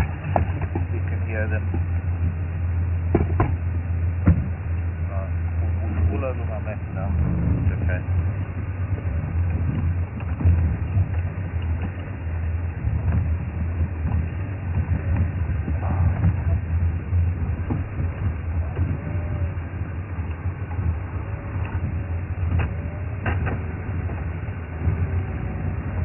Their long distance call, their long distance communication. Hang on, sorry Brian, I've got to turn you down, I'm too busy. Their long distance communication. Okay, this is radios in my ear. Cannot talk to radios in my ear.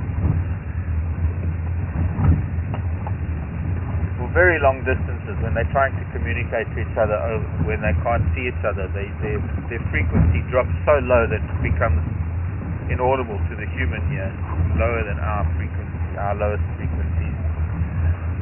Their upper frequencies, the higher frequencies that elephants use are our low frequency sounds to some extent, except for their trumpeting, of course, that can be very loud.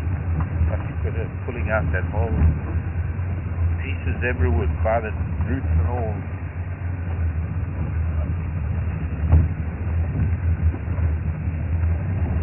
They have the vocabulary, they have all sorts of things that they communicate to each other with.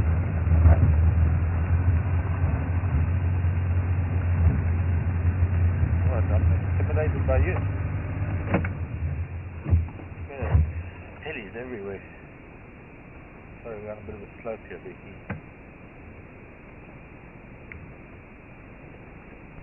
Now she's eating roots. Actually, that's not a zebra wood by the looks of things. That is... looks like an ormocarpum. Yeah, that is known as a caterpillar pod that she's eating. They're only getting to the roots of it. They don't eat any other part of the caterpillar pod.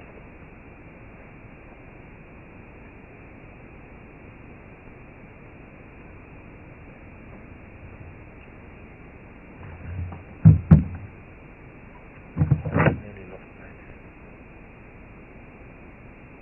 Oh, that's why it's not working. Full of mud. What's this? Not fun. Some wasp has filled it up with mud. Probably baby spiders in here. Yeah.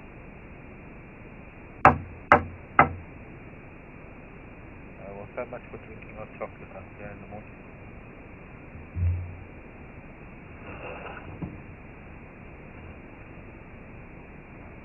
Okay, Brian, I can hear you now. If you want to talk to me again.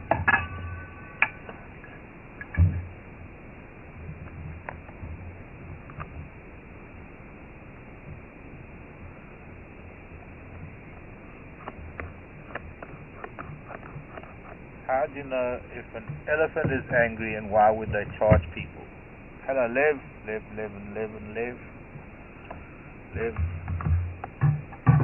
Lev wants to know how to know if an elephant is angry. Well, kind of hard. It's kind of difficult to say, Lev. I mean, it's so evident and obvious. The body language, sometimes the trumpeting. Okay, just when I think it's safe to pour Becky some hot chocolate, it isn't. So we're going to scrap the whole idea completely. Only because it's impossible to pour water out of a pump flask. Okay. While I'm here, it's obviously around about 9 o'clock because I have to take my jacket off. Lev, an angry elephant would probably come charging us immediately as soon as we saw them. They would, trunk would be tucked in, the ears would be out perpendicular to the body, and it's kind of hard to say because you've got to see it. There's so many different body language signs that you will pick up if an elephant is angry. Why would they charge a vehicle? Because they are upset with the vehicle, because they don't want the vehicle there, because maybe there's something in their past that happened to them. Really, you'd have to ask the elephant why they're doing it. But most often it's because they're angry. They've been affected by it in such a way that they want to take their revenge. All sorts of reasons. Humans are not very nice to animals.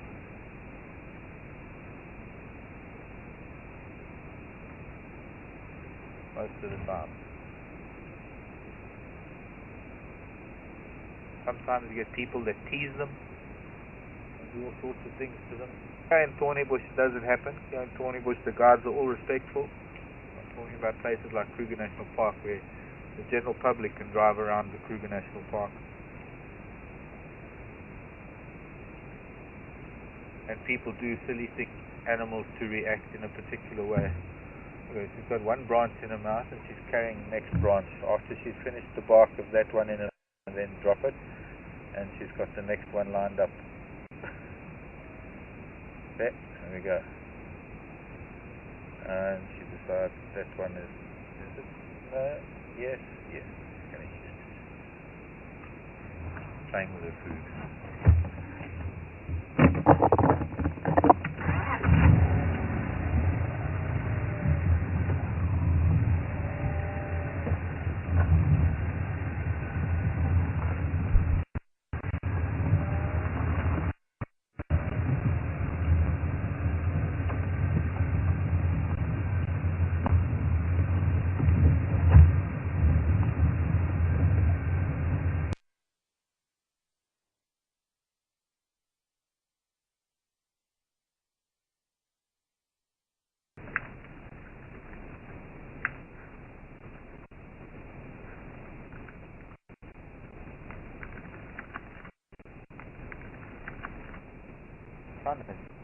In a way that the sun is bark, in a way that pull the bark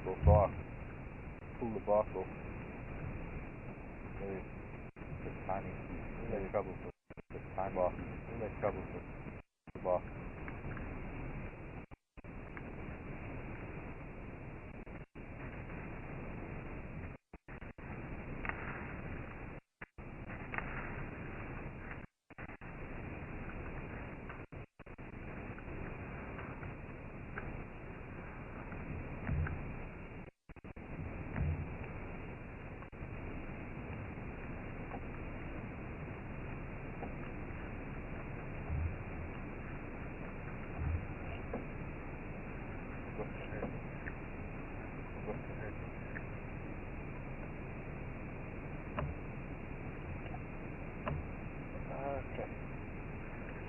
Shall we move on? I hope this time, hopefully they're on the river this afternoon.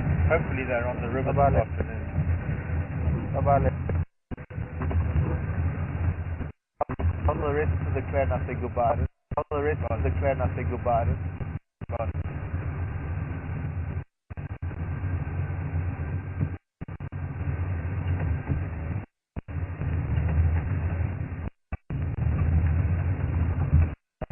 Station leaving Columbia Clove. Station leaving Columbia Clove. South Road. Heading south.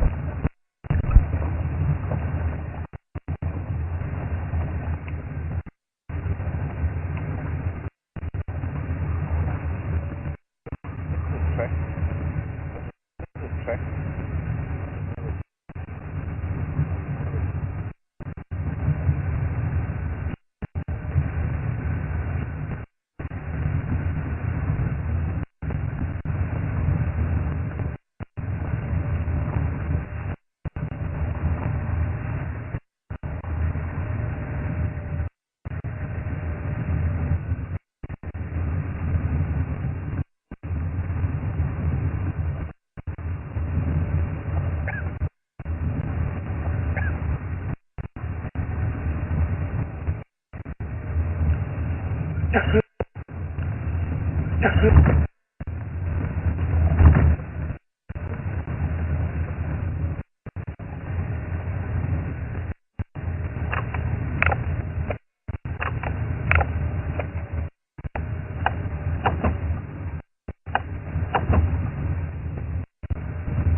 elephant bearing down on me. Herd of elephant bearing down on me. Go forward. Ow. Ow. Don't stand up. Relax. Don't stand up. Don't stand up. Please, about. Don't stand. Someone remove that piece of grass next to his horn. Someone remove that piece of grass next to his horn. But maybe then I might as well move the one just in front of his nose. Maybe then I might as well move the one just in front of his nose. Hello, old buffalo bull. Hello, old buffalo bull. Get this close to.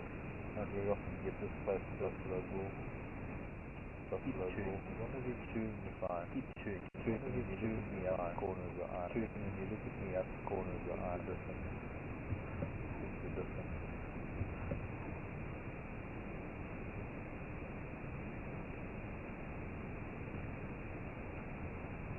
Then the dynamics change. Then the dynamics change.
Enjoying the morning sun. Enjoying the morning sun.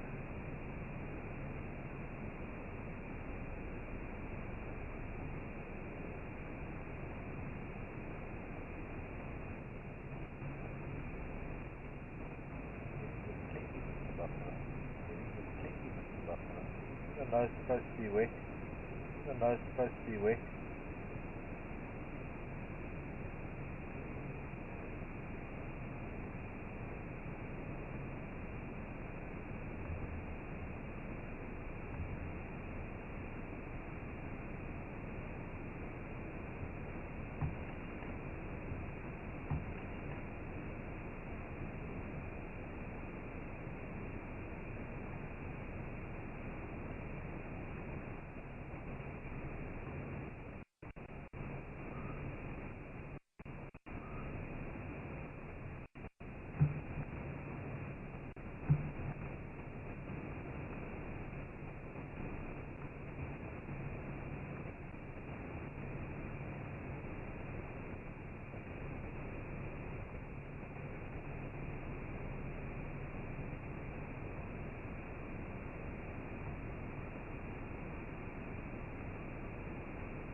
Once upon a time there was a buck.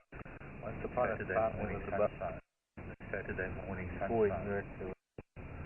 Forward near to the top of it. Well, I'm sure you can hear them.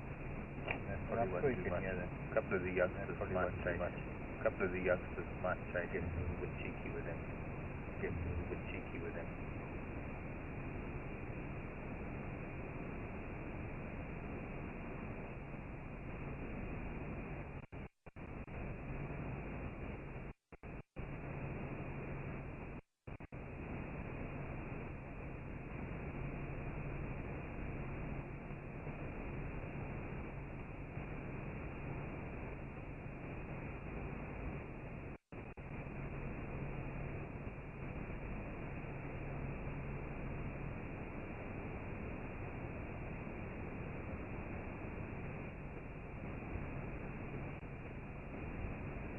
As George's goes, the same motion. As George's goes, the same motion.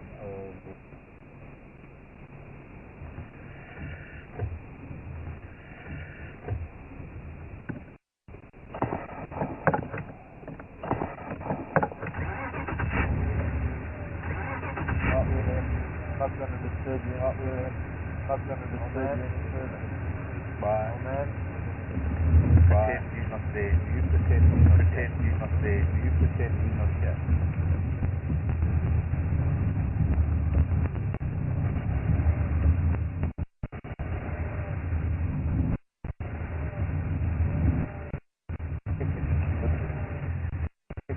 Let me get a photograph of his eye.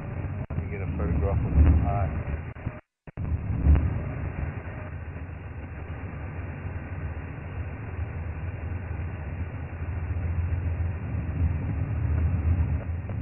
Don't get up. Don't get up. Disturbing. Can a baby running there? Can a baby running there? Baby water buck. Why are they running?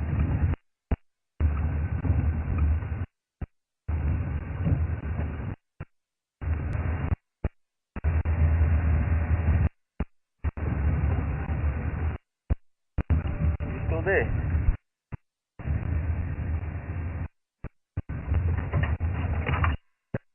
Thank you.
Weird how some excitement in the morning. I mean, I was thinking about that we started with. We come back in the morning almost. Such expectation to find a leopard. Maybe that's. I'm the first one to don't have any expectations. Let's go out there and if we find it. With the likes of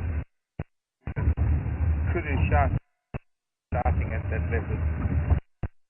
And then of course there's the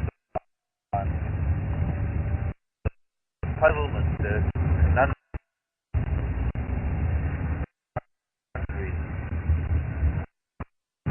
suddenly there three other sets of leopard tracks all heading in the same direction.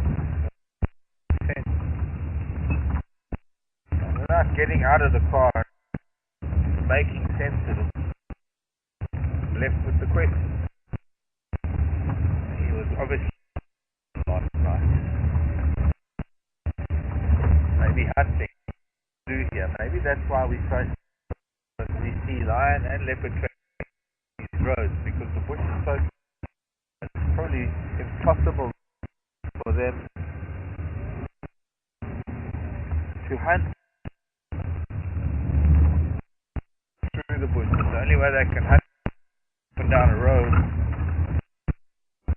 because as soon as they move, they're going to make a noise.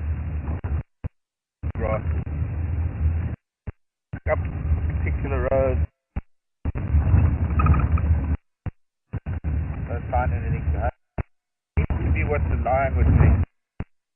ago, and then they made that golden. Not like, I don't know. Anyway, just interesting.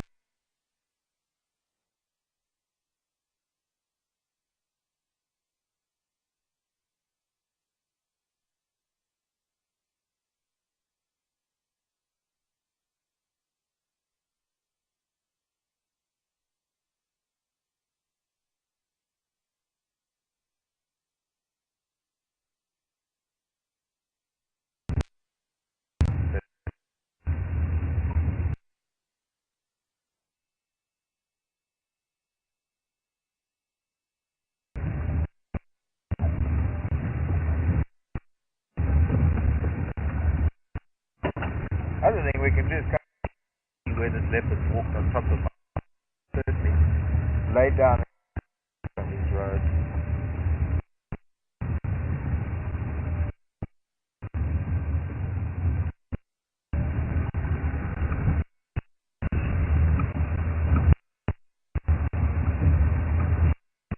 Right.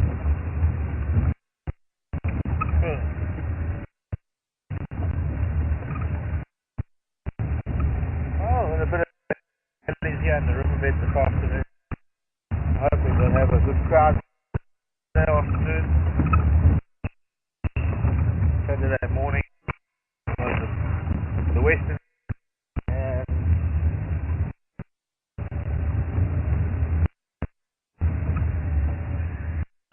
the eastern.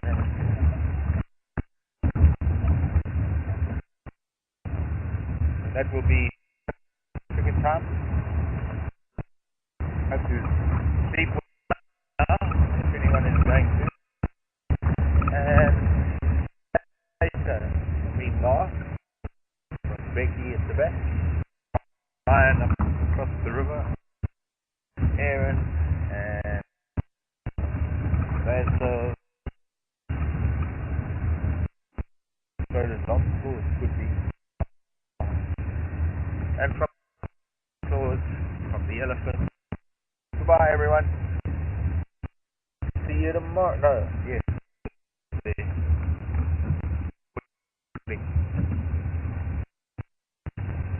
Bye bye. Goodbye. So long. Hi, Dean. Little bit scared.